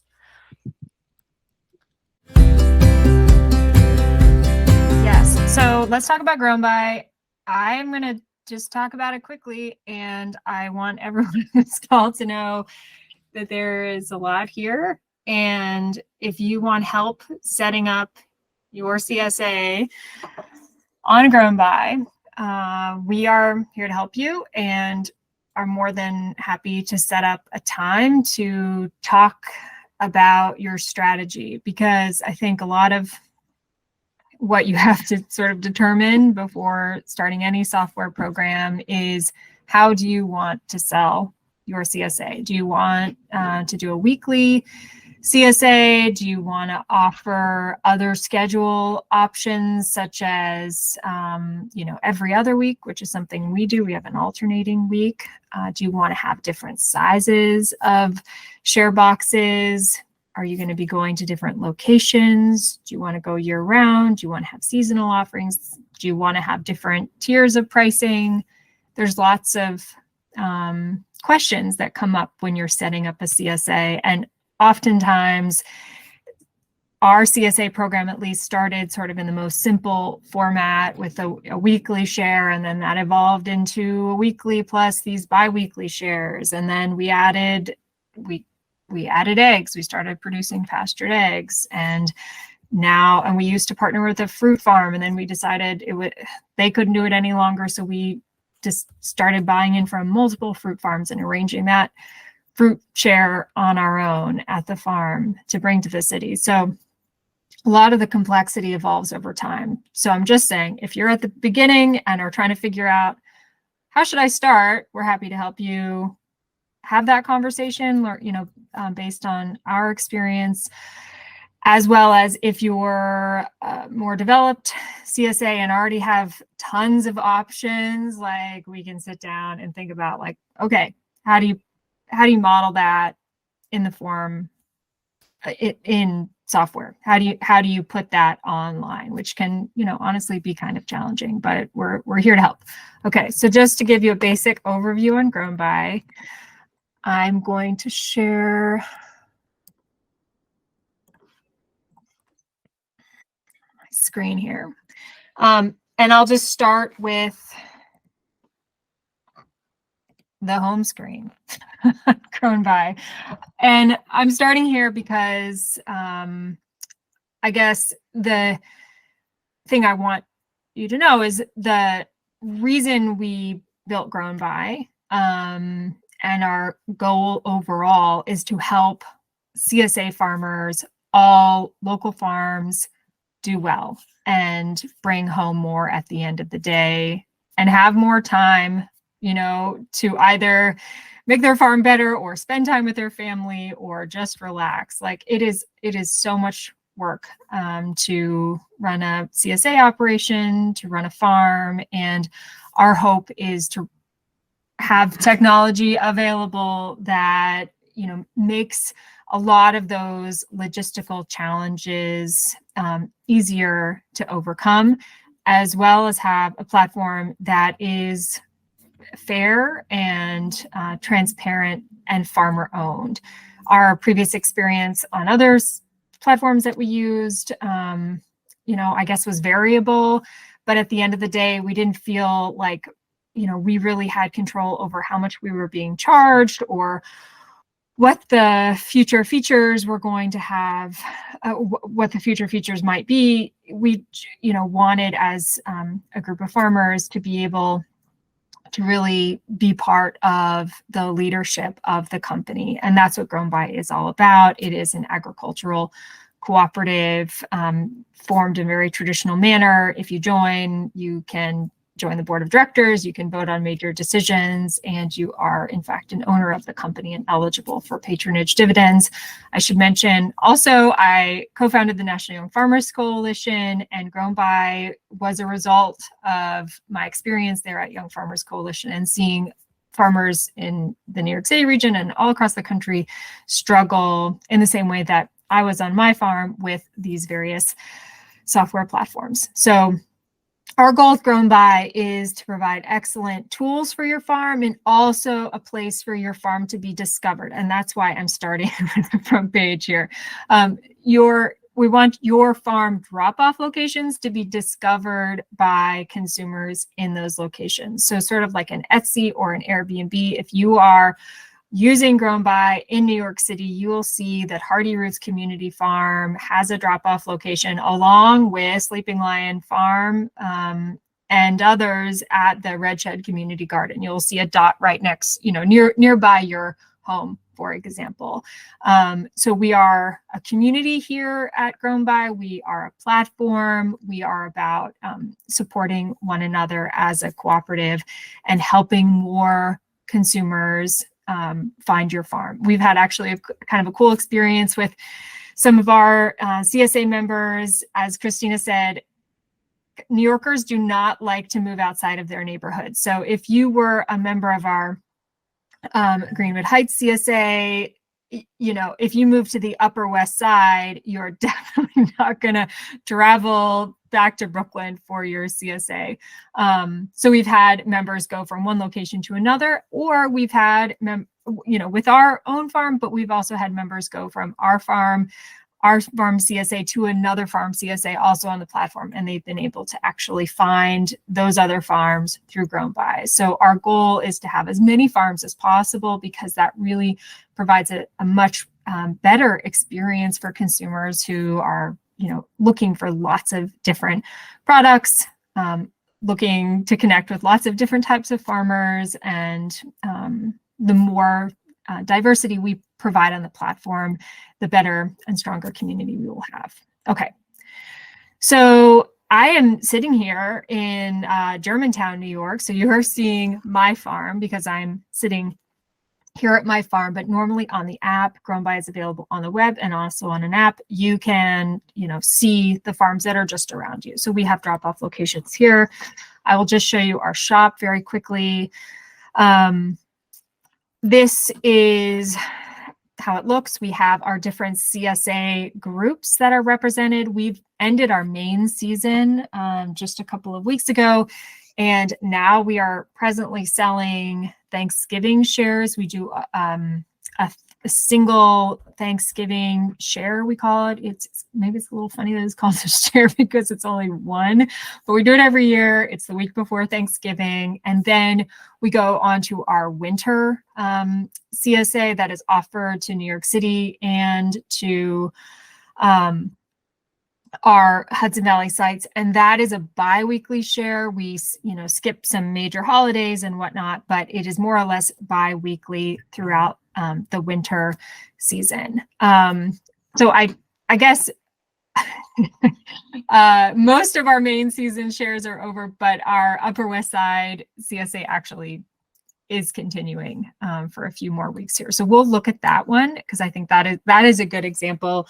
And it's interesting that all of our CSA sites, really based on core group feedback, have there's a little bit of a different flavor to each of them based on the preferences of the CSA members and the core groups. Upper West Side, they have smaller refrigerators than people in Brooklyn, apparently, because they wanted a much smaller CSA share. So that is what we provide. And they also wanted a longer season. So it goes further into the season. There's 2 more pickups remaining for our main season, autumn season vegetable share. And actually you can separately purchase the summer share versus the autumn season share for our Upper West Side members. Grown By totally prorates everything. So if you're just joining at this time of the year, it knows that you only have 2 pickups left. We are also able to suggest various products. What we suggest is that you pay our membership fee. So the Rutgers Church and the CSA group, they need funds to be able to facilitate this CSA. So they charge a $10 membership fee once per season. And so this is actually, one of the cool things about Grown By and Farm Generations is that as a farmer, we get lots of suggestions about, well, I'm speaking for both as, part of Farm Generations team and as a farmer. As a farmer, we've been able to give, and at Farm Generations, we've been able to receive a ton of suggestions about how we can make this software better serve the unique needs of New York City CSA farms and CSA farms across the country. And the models are very different in different places. One of the things that we needed is a way to actually represent these member fees because it was just a huge pain. People were having to pay the member fees separately offline at pickup or whatnot. And it was becoming challenging for people to keep track of it. So we added this little pop-up to remind people. So in any case, you can buy the main season vegetable share. We also have add-on eggs. You can do half dozen egg shares, and then we have a fruit share as well. Additionally, Grown By, you can do a subscription that lasts many months, many weeks, or you can just do a single product. So that might be, we are offering flower bouquets, and you can, as a customer, you can order those for every week of the season, or maybe just a few weeks. For us, we have a single pickup trial share that has been helpful for people who might not, be familiar with CSA or don't know if our farm is sort of a match for what they would like. So we offer trial boxes for all of our products. And this also helps when somebody maybe is entertaining or they just need a little bit more food for 1 week for whatever reason. They can also just add an additional CSA share outside of their subscription. Kara, how much, I know we are over time. I can show the other side of things, but I don't want to. I'm going to put it here in the chat. If you want to know anything more about Grown By, I'm happy to talk to you. Maybe not tomorrow when I'm not going to be able to talk very well, but later in the week. Yeah. And we can talk. I can give you a back end tour and all of that. But I would love for you, Lindsay, to just talk about EBT. Yes. Yes, I will do that in 1 second. I want to just point out the other thing just regarding discoverability that I forgot to mention. We have option on Grown By for your customers to leave reviews of your farm and CSA. And this has been a really nice thing to see that our customers have, added little notes about the CSA. And that is just another way for customers to find you, to get excited about what you're doing, and to have, to be able to share and see the experience of other people with your CSA. So one of the things that we've been really excited to add to Grown By and to participate in is SNAP EBT. We are the first and only online platform for farmers that is authorized to accept SNAP EBT. SNAP EBT is a program that is run by the USDA and the federal government. So to participate in SNAP EBT, to accept SNAP EBT through your online store on Grown By, you must be as a farmer. And this kind of, I can talk about core group participation in a minute, but in this particular case, the farm itself must be an authorized SNAP retailer. So our farm, we were already an authorized SNAP retailer, and Hardy Roots is in the process of adding our farm to Grown By and being basically a SNAP online retailer as well. So that means we can accept SNAP EBT benefits in person, and hopefully very soon, we will also be able to accept SNAP EBT online. So our customers, when we're part of this program, will be able to check out and with their SNAP EBT card, which will be saved on their profile. And for SNAP EBT, customers do pay by the week. So they pay at the time of pickup for each of their shares that they have signed up for. By the farm being the authorized retailer, the farm is eligible to essentially have all of the fees associated with selling online through SNAP EBT. Those are covered by our partner MarketLink through a USDA grant. So farms have like a special status in a SNAP online program where they can basically participate, offer SNAP as a payment method for free through this grant. I'll just stop there. Okay, awesome, Holly. That's wonderful. Are there any questions about that? Okay, anyways, we're very proud to be part of this SNAP online program. And as Kara said, we are happy to walk you through it. Yeah, it's, it is complex. I'll just say that.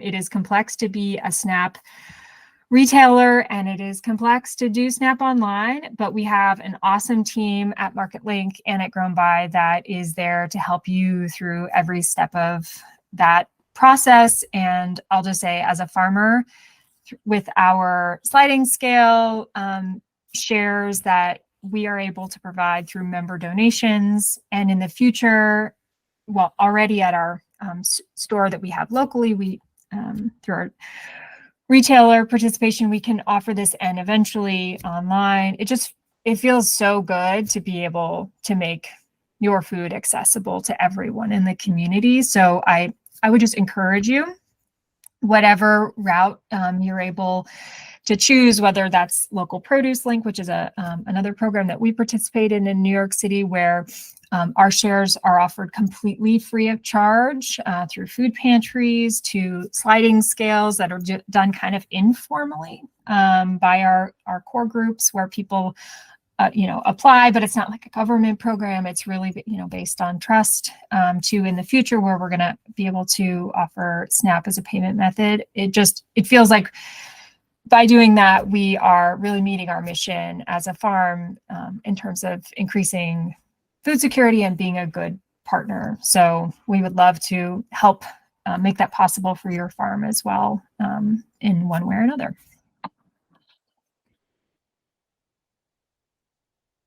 Anything else I should talk about, Kara?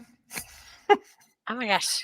I need to cut off. There's a million things we can There's talk so about. many things. There's so many things. Yeah. So I want to talk a little bit about marketing and outreach, and to hear a little bit from Christine about marketing and outreach. There's a million things that could be said here, and also it's like everybody's going to sort of figure out a lot of it on their own, unfortunately, given their own situation. And what I will say is that core groups can have a real handle, can be a real contributor to doing outreach on the ground if you have a core group in New York City, as well, because I think sometimes this is sort of word of mouth. Additionally, of course, farmers are using social media or using other online spaces to try to connect with customers and potential members. And having, even if you don't have if you have a core group, or even if you don't have a core group, having community partners on the ground that can help you can be really key. Just Food has a list of CSAs. Local Harvest has keeps a list of CSAs. As much as you can, just sort of being out there and trying to get your name in all of the places that they are, where customers might be looking, if they're actively looking for CSA shares. And then I think there's kind of, especially if you are working to try to sell lower income shares, if you're trying to have a sliding scale, just being very conscientious to make sure that you're marketing in ways that are going to appeal to the widest variety of potential members. So making sure that you're marketing throughout the entire neighborhood, making sure that you have marketing materials in places that lots of people are going to see them, potentially having outreach materials in the languages of the communities you are, in all of the languages of the community where you are hosting a CSA. So just thinking about the diversity of your outreach. And then I won't spend a lot of time on membership agreements, but membership agreements can be a really important tool for CSA farmers and core group members to really clearly communicate the difference between this model and buying a head of cabbage.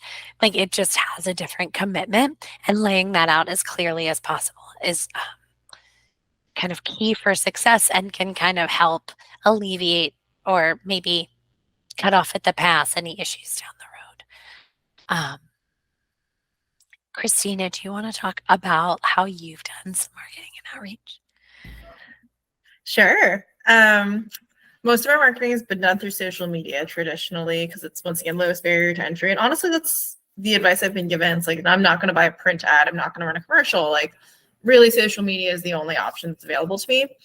But that means I only hit like a certain demographic. But it's been really fruitful for me doing social media and kind of understanding that you're not just selling your vegetables. You do have to sell yourself as a brand and your story. That is the best advice I've ever had about marketing the farm. And it sucks because, like, let's face it, none of us got into growing food so that we can be, like the face of something.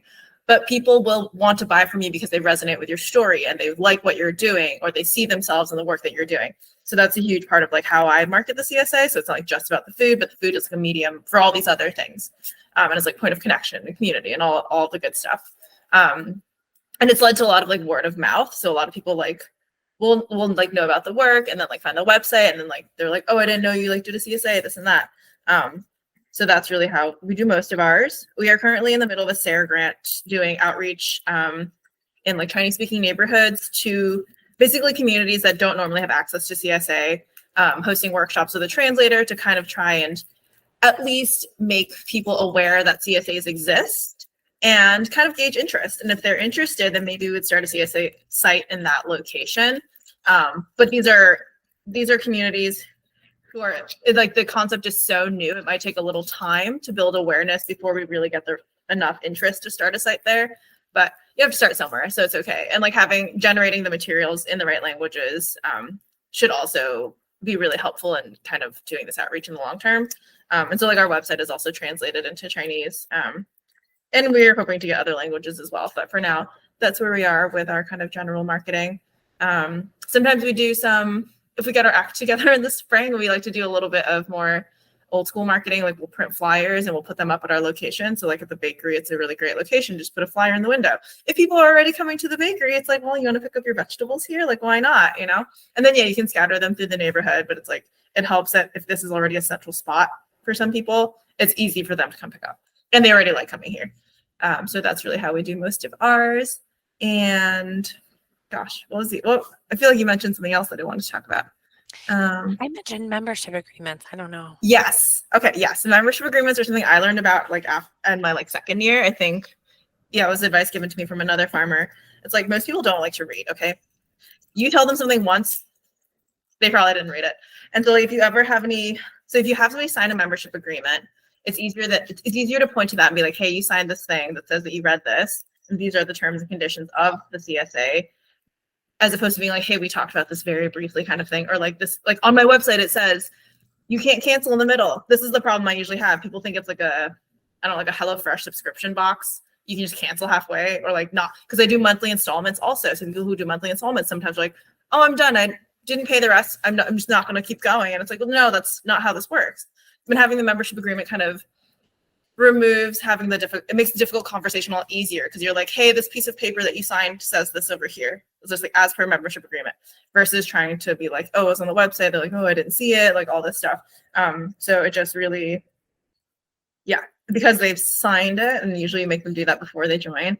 It feels less personal. As somebody who is a conflict avoidant person, but I also need to make money for my business, this has been a great way to do that. And sometimes some information I'll have at the bottom of my newsletter all the time, like pickup location and days. I'll have like the cancellation policy, stuff like that. If you just reiterate at the bottom of every email, it's just like stock standard in that template, eventually someone will have read it or have seen it, and that helps a lot too. So yeah, can't recommend a membership agreement strongly enough. Just do it in a Google form, very simple. You can include whatever you want in it, but it's nice to say like, hey, sometimes you'll get less stuff, sometimes you'll get more, depending on whether, just because you really don't know where people are coming in from, what their knowledge base is when they're joining your CSA. This is, I'm going to ask this question, and I know that I could open a giant can of worms. So I'm just going to be like, let's pretend that we're not opening a can of worms. But when you market, do you call it a CSA? I do. You use that phrase. Yeah. Which I know, yeah, because it's like maybe people don't necessarily know. So there's a lot of education around what is a CSA, I think, for me. Because once again, like, this is something I've noticed is like people don't necessarily come to me and my farm because they're interested in local food. They're coming to me and my farm because they're interested in having like a cultural experience and connection. And so I actually have to do a different kind of education that a lot of small farms don't necessarily have to do. Or I have to like, yeah, just talk them through some of like the high points and low points in like a different way.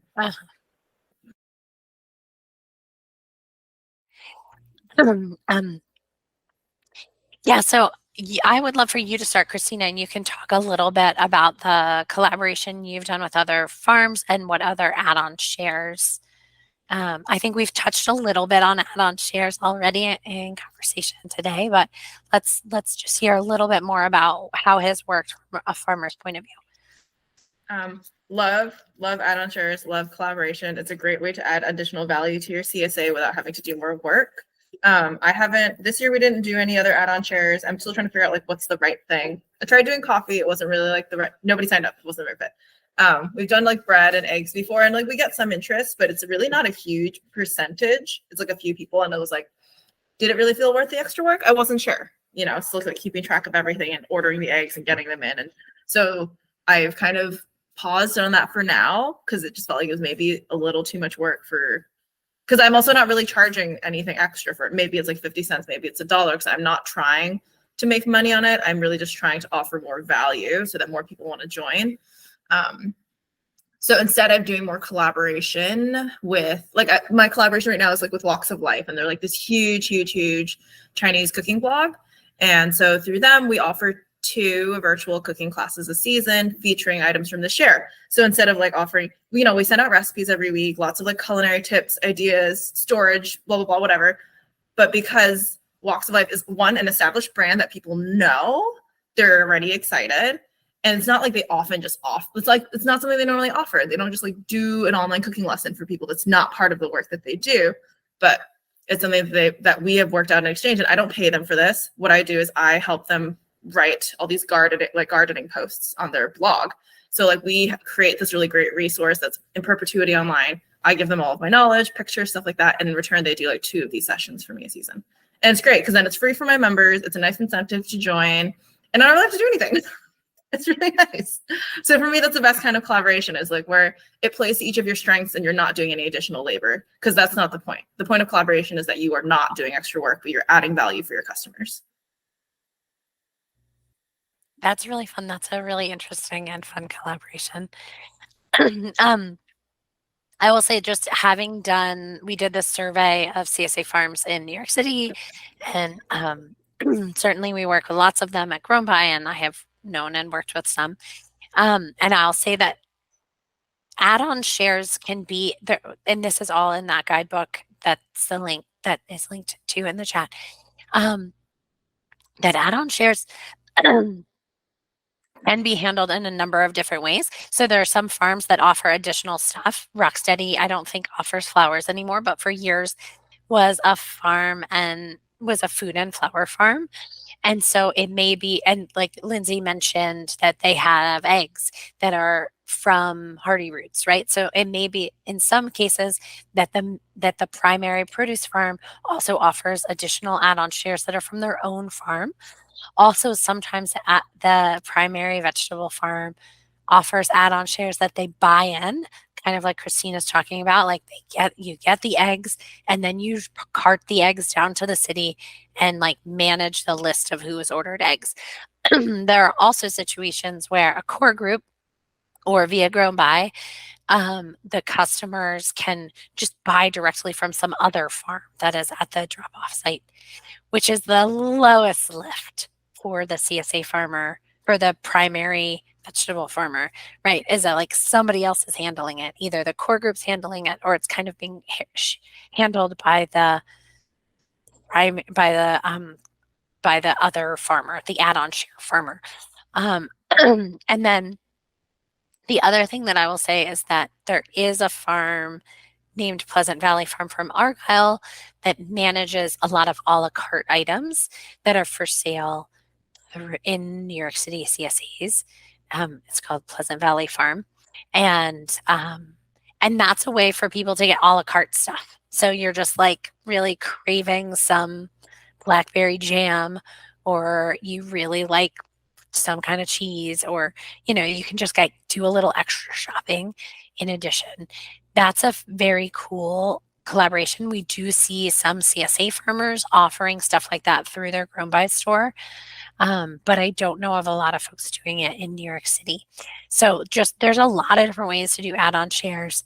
It can be a big lift, right? Like in our survey information, we interviewed a farm in Long Island talking about just like it can be additional food safety concerns, right? If you're carting in a bunch of frozen meat, you have to have coolers thank you, Evelyn, as opposed to just having the kind of bins that you normally use. It just isn't, it can be a lot of extra work, and it can really be the thing that makes a customer psyched to get to pick up at this location. Ruth, you want to add on to that? Yeah, I just want to say a word about the locally generated add-on shares that core groups might handle, because it comes up on a regular basis. And as you said, it's something that members absolutely adore and would ideally love to see 20 of them. It also can be a lot of work for the core. The most important thing is that the vendor, typically the CSA is approached by the vendor, not the other way around. They need to be the ones to deal with all payments, because if you do not want your volunteer time-strapped core to be chasing members for payments. But it can also be something lovely where you are helping small vendors see that this is something that they want to do. I had mentioned a beekeeper who came to us and has sold on site a la carte. We have a member of our CSA who's starting a granola business, and he sold several times on site, realized he had enough interest to start a formal share. So I think that's what we'll do next spring. Some people also realize that this is not what they want to do. And we have also successfully, we had a bread share that was extremely popular. The vendor stopped offering it. So we approached other local vendors and found a replacement one who I think has had such a good experience that we're going to offer them to other CSAs in the Just Food Network who are somewhat local to us. So there are ways where this can be a lot of added value, as long as you are very protective of your core group's time. But it's definitely one of those things that makes members excited and eager to come back next year. I'd love to just, this slide's about communication and feedback. This is a big area. And so communication, we touched a little bit on newsletters previously, both from Ruth and Christina. And then in feedback, we're kind of thinking about like end of year surveys, like how you think and talk about how to make changes for the following year. So in thinking about this in communication, newsletters can be one of the really newsletters, and social media are probably the really primary ways that farmers communicate directly with their customers with their members in a CSA setting. So, but there's also stuff that happens at site, right? Signage, like information about, like any signage that's about the site, any signage that's about what you get, any signage that's about like storage, that sort of stuff might happen at site too. So Christina, do you want to say anything specifically about communication, about newsletters, and what you do at your farm? Yeah, so the bulk of my communication does take place through the newsletter and through social media, because all of our drop-offs are remote. And on the on-farm one, it's like at the farm store, so it doesn't. There's really no opportunity to have like signage and stuff like that. Over the years, like my newsletter has evolved, so now it used to just be like me just typing text into an email body. But now I've upgraded. Now I use Flowdesk, so it's a lot more organized. There's a lot more pictures, looks a lot nicer, and I think that helps a lot. Also gives me a chance to look at stats and see how many people have actually opened the email, which most people do because they want to know what's in the share, right? So they'll open up and check it out. But people have given me feedback, and like everybody wants recipes, even though we have no time to cook. Somehow they think we're still the experts on how to cook things. So like lots and lots of recipes will often link to a lot of different things. But storage tips, really good in terms of like types of communication you can offer people, but always like what's going on the farm. You know, even if it's like a very small tidbit, people really want to know, or they want to see pictures. They want to feel that connection. So even if it's just like a couple of lines, I think it can go a really long way. And then in terms of like feedback, we try to do a survey at the end of the year. We're trying to do a mid-season one too, but honestly, we just don't ever get it together in time to do a mid-season one. And then sometimes we'll get like anecdotal feedback from, or not anecdotal, but like informal feedback from members like through the season. Like people I am more comfortable with, that I know better, I'll text them and be like, hey, how was the share this week? Or like, was it enough food, or did you like this thing, or whatever. Yeah, feedback is really important, especially at this stage. Try not to ask any leading questions, and I try to ask about like, are there new things, different things you'd like to see grown? Is there anything you got too much of, something you want to get more of? How was the location? Was it adequate? Are there things you would change? Stuff like that. So yeah, we try to be open to everything and not take it personally. I think that's also hard. Yes. I think one of the things we always found with surveys too was that people would talk about the most recent things they had gotten. So I was like, oh, we could do it all the time. We could just always have a survey, and then nobody would ever take it. Yeah, we had a weekly survey at the end. Yeah, even at the end, like sometimes we'll get like maybe 3 people reply, and it's interesting because you would think that if people don't like it, they would speak up, but they kind of also don't. Yeah, they just like don't join, and it's like that's not helpful. I'd rather you said something, but yeah, it's really tough to incentivize people to actually take the survey too. Yeah, and this question of communication and newsletters, as Ruth said earlier, sometimes a core group sends a newsletter, sometimes the farmer sends a newsletter. It can often be a combination of the two. I think as we start to see farms that have like multiple, like Hardy Roots just as one newsletter, I think we see like some farms that just do a newsletter and they send it to all of their people. So it can be a lot of,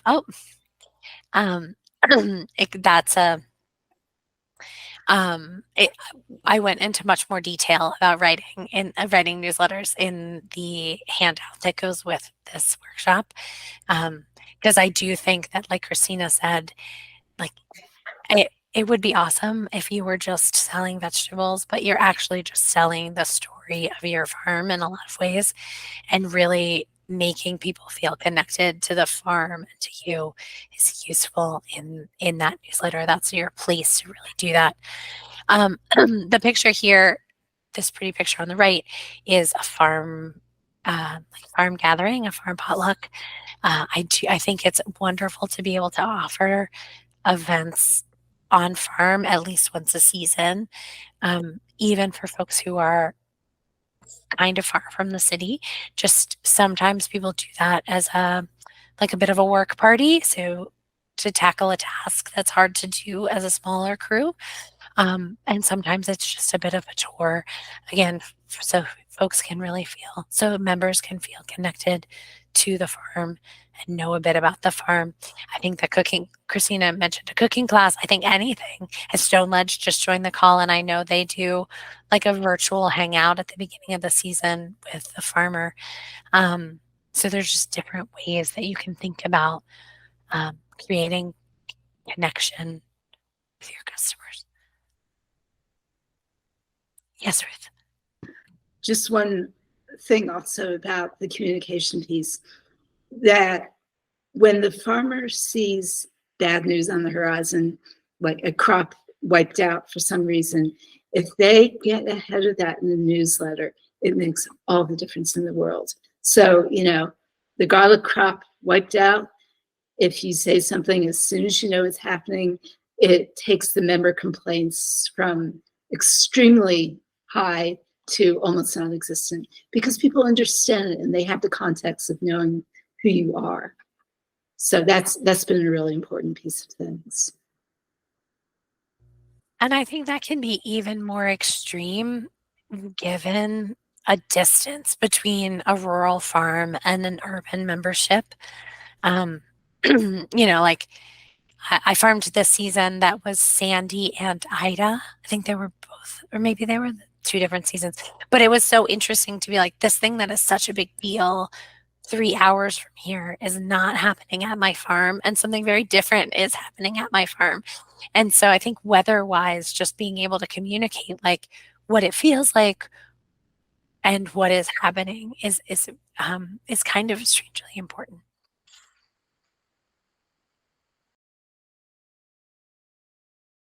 That's okay. Is there anything that you think we did not cover that is like specific to my CSA that's worth going over? I was going to give you space to say anything you want about the size of bok choys grown in other. Yes. If you're growing Joy Choy, it's too big. If you're growing Bopac, I honestly still think it's too big. Your bok choy should be 6 inches tall. Maybe 8. We'll allow 8. But really, otherwise you're growing a cabbage. You know, if you look at a bowl of ramen or any bowl of like noodle soup and they have that nice little bok choy in there, you notice it's the stem and the leaf, right? That's what we want out of bok choy. You want stem and a leaf and a bite. If you have to chop it up a lot, it's not what we're looking for. Not what Asian people are looking for. There's a place for it. It's just not us. So I'll get off my soapbox now. Yeah, I think doing culturally relevant CSA is really interesting because I don't think I'm competing with the same group of people that everyone else is. In general, like even for like wholesale and stuff, like there's not, because most people aren't growing the things that I'm growing at the same scale. And so that's been pretty interesting. And it's like interesting to note, like Ruth is saying, that there's room for both of us at Clinton Hill. Because the people who are buying my CSA are people who have told me like they've been interested in CSA and they're interested in local food, but they really didn't want a box that was like kale and potatoes and like stuff they didn't really eat a lot of, or the stuff that they could also just normally get like at a farmer's market. They wanted something like a little bit more unique, which is great for me in some sense. So then I do get like the people who are really trying to explore their culture through food, but then I also get people who are doing it for novelty, and then that's kind of like a little bit of a difficult, tricky path, because most of my newsletter does not have information that is like geared at the beginner level, but it assumes you have some background knowledge. Okay, hi Amara. Hey, I am so happy to hear your journey, and I can't believe it's already been 4 years. I know. I have a question about, I guess, just like how much time you are spending, or like how you organize your farm time and like administrative time to like do farm communications with CSA members, because similarly to you, like being like mainly like the only person like in the crew, right? You might have like some part-time help throughout the season, like to write we call them zines for our herbal CSA. It's pretty much like a 3-member team, like someone helping me do research, someone doing like compiling it into, readable status. And then like I'm doing translation work for it. So it does take a chunk of time and resources and people power, which I love the collaborative effort of, but I'm thinking about, the long-term sustainability of that. And if you have any recommendations on or examples on how you organize your week to dedicate time to, sit down and look up recipes and put together your newsletters and communicate what folks are interested in learning about, and then also having time to do the actual farming. That's a really good question. It's something that I'm always still trying to figure out. I definitely do not make enough time for admin. I end up making time for the newsletter because the one or two times that I was late on it, people were like, is there still a pickup today? I'm like, you should have gotten your notification from Grown By that you have a pickup today. So then that gave me the kick in the butt. It's like, I have to send it out the same week every time. Otherwise people think that something is up. So I started doing it the morning before my deliveries, because I found that I'm already not pressured to like get on the farm and do field work, because there's always like the allure of like, I have to get in the field. So that for me, like that 1 hour beforehand was when I would do it. And I think because for me, like one of my hobbies is I love looking at recipes. I love reading restaurant reviews and keeping up with food stuff. So I feel like I naturally like have a bank of these things as I like scroll through social media, or it's like what I do in my spare time.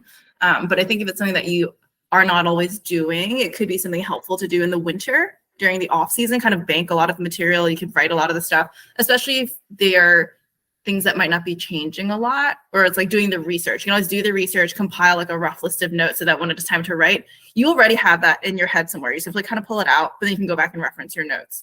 And that's also advice I was given about social media. It's like in the season, sometimes it's really hard to find time to take a picture or write the caption, but you can bank a lot of this stuff into like a Google Drive or like a sheet of like all the captions and just kind of like match things up later in the season. And so just like really making use of that winter downtime, because what you're doing sounds amazing, but it does sound like it takes a lot of time to really put it out there. And I know you're also trying to do it like with as much intention as possible. So you don't want to just write the first thing that comes off and just send it out just for the sake of doing it.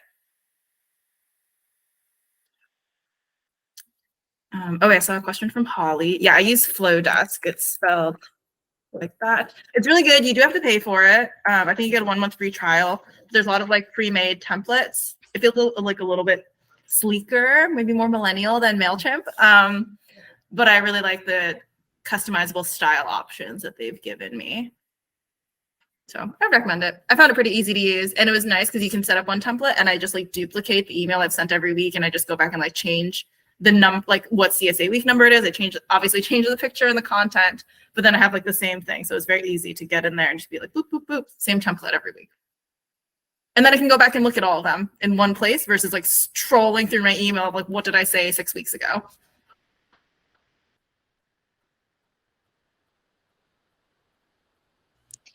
I would also say that when we farmed, we divided the tasks, some of the tasks. So like somebody wrote the newsletter and I had to be the recipe person, which is like, we had the luxury of being 2 people, but that it is an administrative task to sit down and get your butt in a desk and make it happen.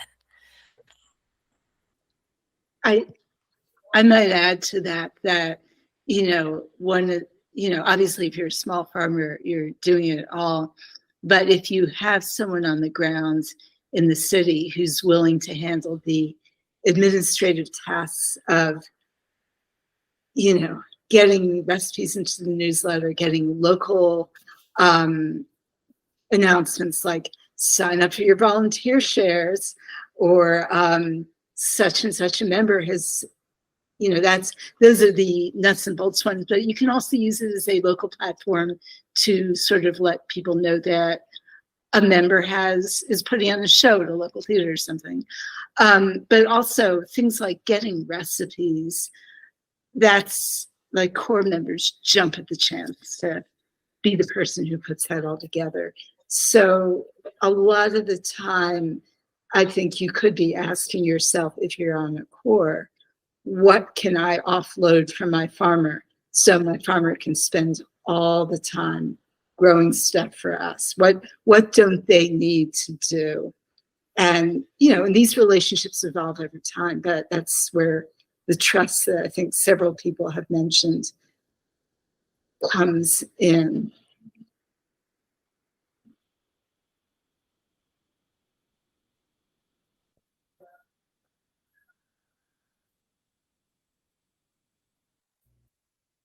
you have any other questions? Actually, I want to say one more thing about marketing. It can be really helpful to know what other CSAs are in your neighborhood and to be in touch with them, because I know there are probably 5 or 6 within walking distance of me. And like sometimes one will fill up while the other is still struggling a bit for members. And if you're in touch, you can keep that information flow going and help everybody to fill up. So that's something, or, maybe somebody can't make pickup on a Friday CSA, but that another CSA in the neighborhood has a Saturday pickup. That kind of information sort of lifts all boats or floats all boats.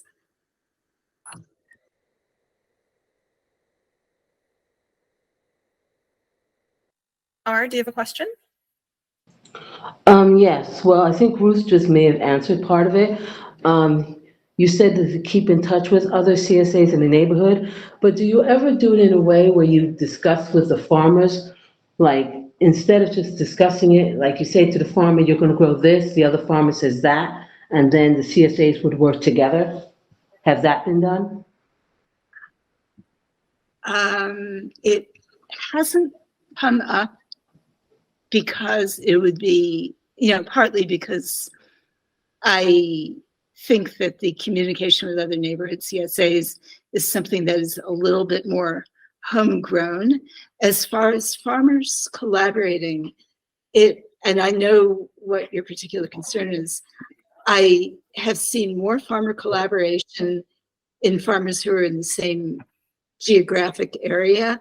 So for instance, I know that my farmer, which is Windflower Farm, has an informal network of local people so that if there's a crop that he does not do well, he'll sometimes do trading with another local farmer who, whatever reason, their land is, he trades onions for carrots, basically.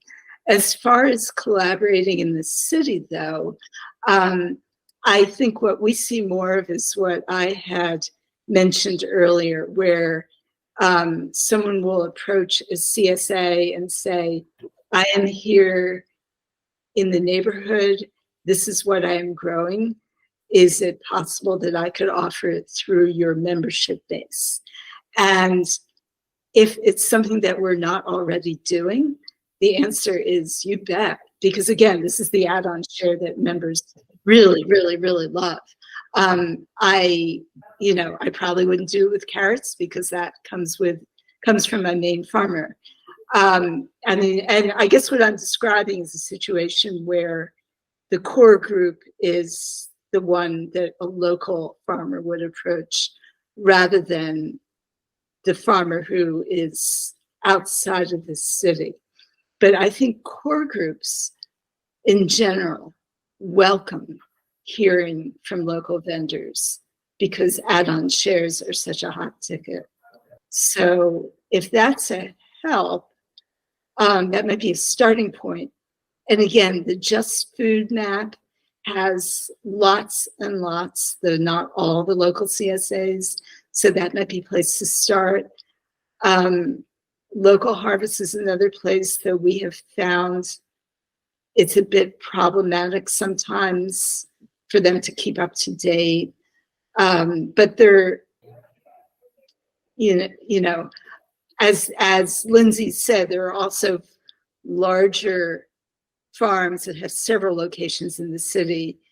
And I know you could approach one and maybe potentially have access to others. But if you're talking about growing in local New York City and distributing to CSAs there, if you're not quite ready to start a whole CSA, but want access to CSA groups, I say absolutely approach core groups and approach farmers or approach Just Food. And that's something we would love to see happen.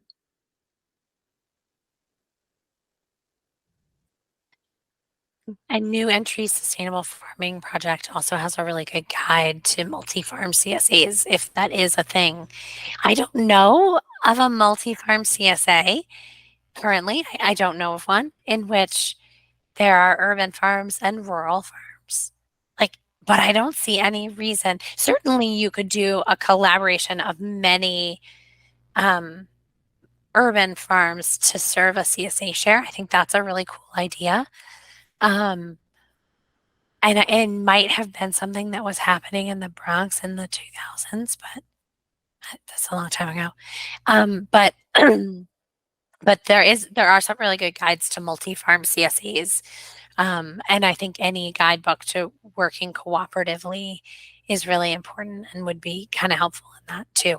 I will post that guidebook in the chat. I think Christina had to leave us. So that's the end of questions for the farmer. Oh no, she came back. Okay, thank you. Sure. Is that what you were picturing? A rural-urban combo or multi-urban combo? Urban combo. Yeah, because there's some things you can do in the urban, but some things might be better, and then have the farmer from outside come in and then combine and make a CSA together, or basically possibly a farmer's market, which also can have CSA shares there. Yeah. I mean, there's a lot. There are a lot of really cool models around the country. There's a farm that we work with at Grown By in New Orleans. That's like all Vietnamese refugee farmers. I think they're all Vietnamese. And they all kind of grow individually and then serve the same CSA. They all kind of have their own niche of what they grow, and then all of their stuff together makes a CSA share. But there's some staff kind of facilitating the share making. because Yeah, that's a it will- task. Yeah, logistically, it's a huge lift. It sounds simple in concept, but the coordination is a lot. So that's just something to kind of like keep in mind if it's something you want to do. And then if it sounds like if you are doing mostly urban collab, it might actually just be easier for you to buy in what you need at wholesale rate from a rural farm and have them drop off to you versus trying to plan with them. It might get too tricky. Which might be more of what's happening at 607. I don't know. I don't know the Yeah, they have like 40 farms. It's very interesting. I'm not really sure how Tiana does it. My hat is off to her. Yes. And there are many places in which I would put my hat off to Tiana Kennedy. She's pretty impressive. Okay, so the next thing. Oh, sorry, Evelyn. Go. Yeah, I just wanted to make sure and ask Chris. Oh, can you guys hear me? Thank you so much for all of that work you have shared, Christina. And I guess my question is more about like, yeah, just wanting to be in community with you, you know, as you're dreaming of your future and how things will develop. Like, I'm curious to hear from your words, like what you're looking forward to as you're growing your CSA, and, you know, nurturing the work that you do. Good question. We're definitely entering dreaming season and planning season. You know, kind of what I'm actually thinking of doing in the future, probably not next year, maybe 2 years from now, is like, once again, I do want to go to market, but I do want to also hold on to the CSA membership that I've cultivated. And part of me is thinking like, does it make sense to actually switch to like a free choice CSA model, set up at market, you can prepay and then you can just show up and pick what you want. Because it's also very built into like Asian community is like, you go to the store and you pick out what you want. It's really weird. It's really weird. And as a hard sell, I think, for the older community that we're pre-boxing stuff for them.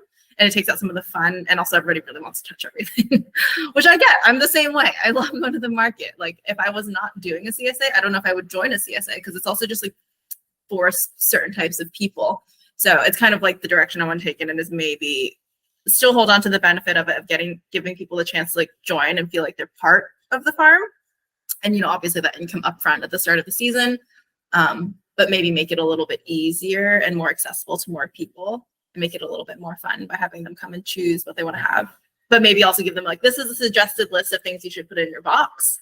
But if you want to deviate, that's like also fine, kind of thing. Am I going to make a huge mess for myself? Probably. But that's okay. It's farming. It's fine.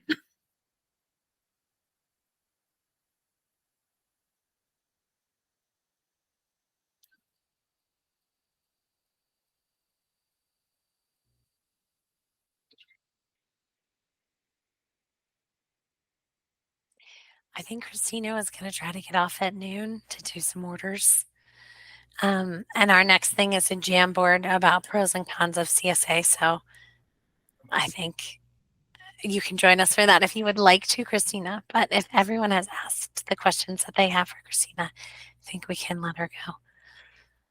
Well, thanks for having me today. If anybody does have further questions, you can DM me on Instagram. You can also email me, but I probably won't get back to you. So I suggest DMing me. You're more likely to get a response that way, if I'm going to be totally honest.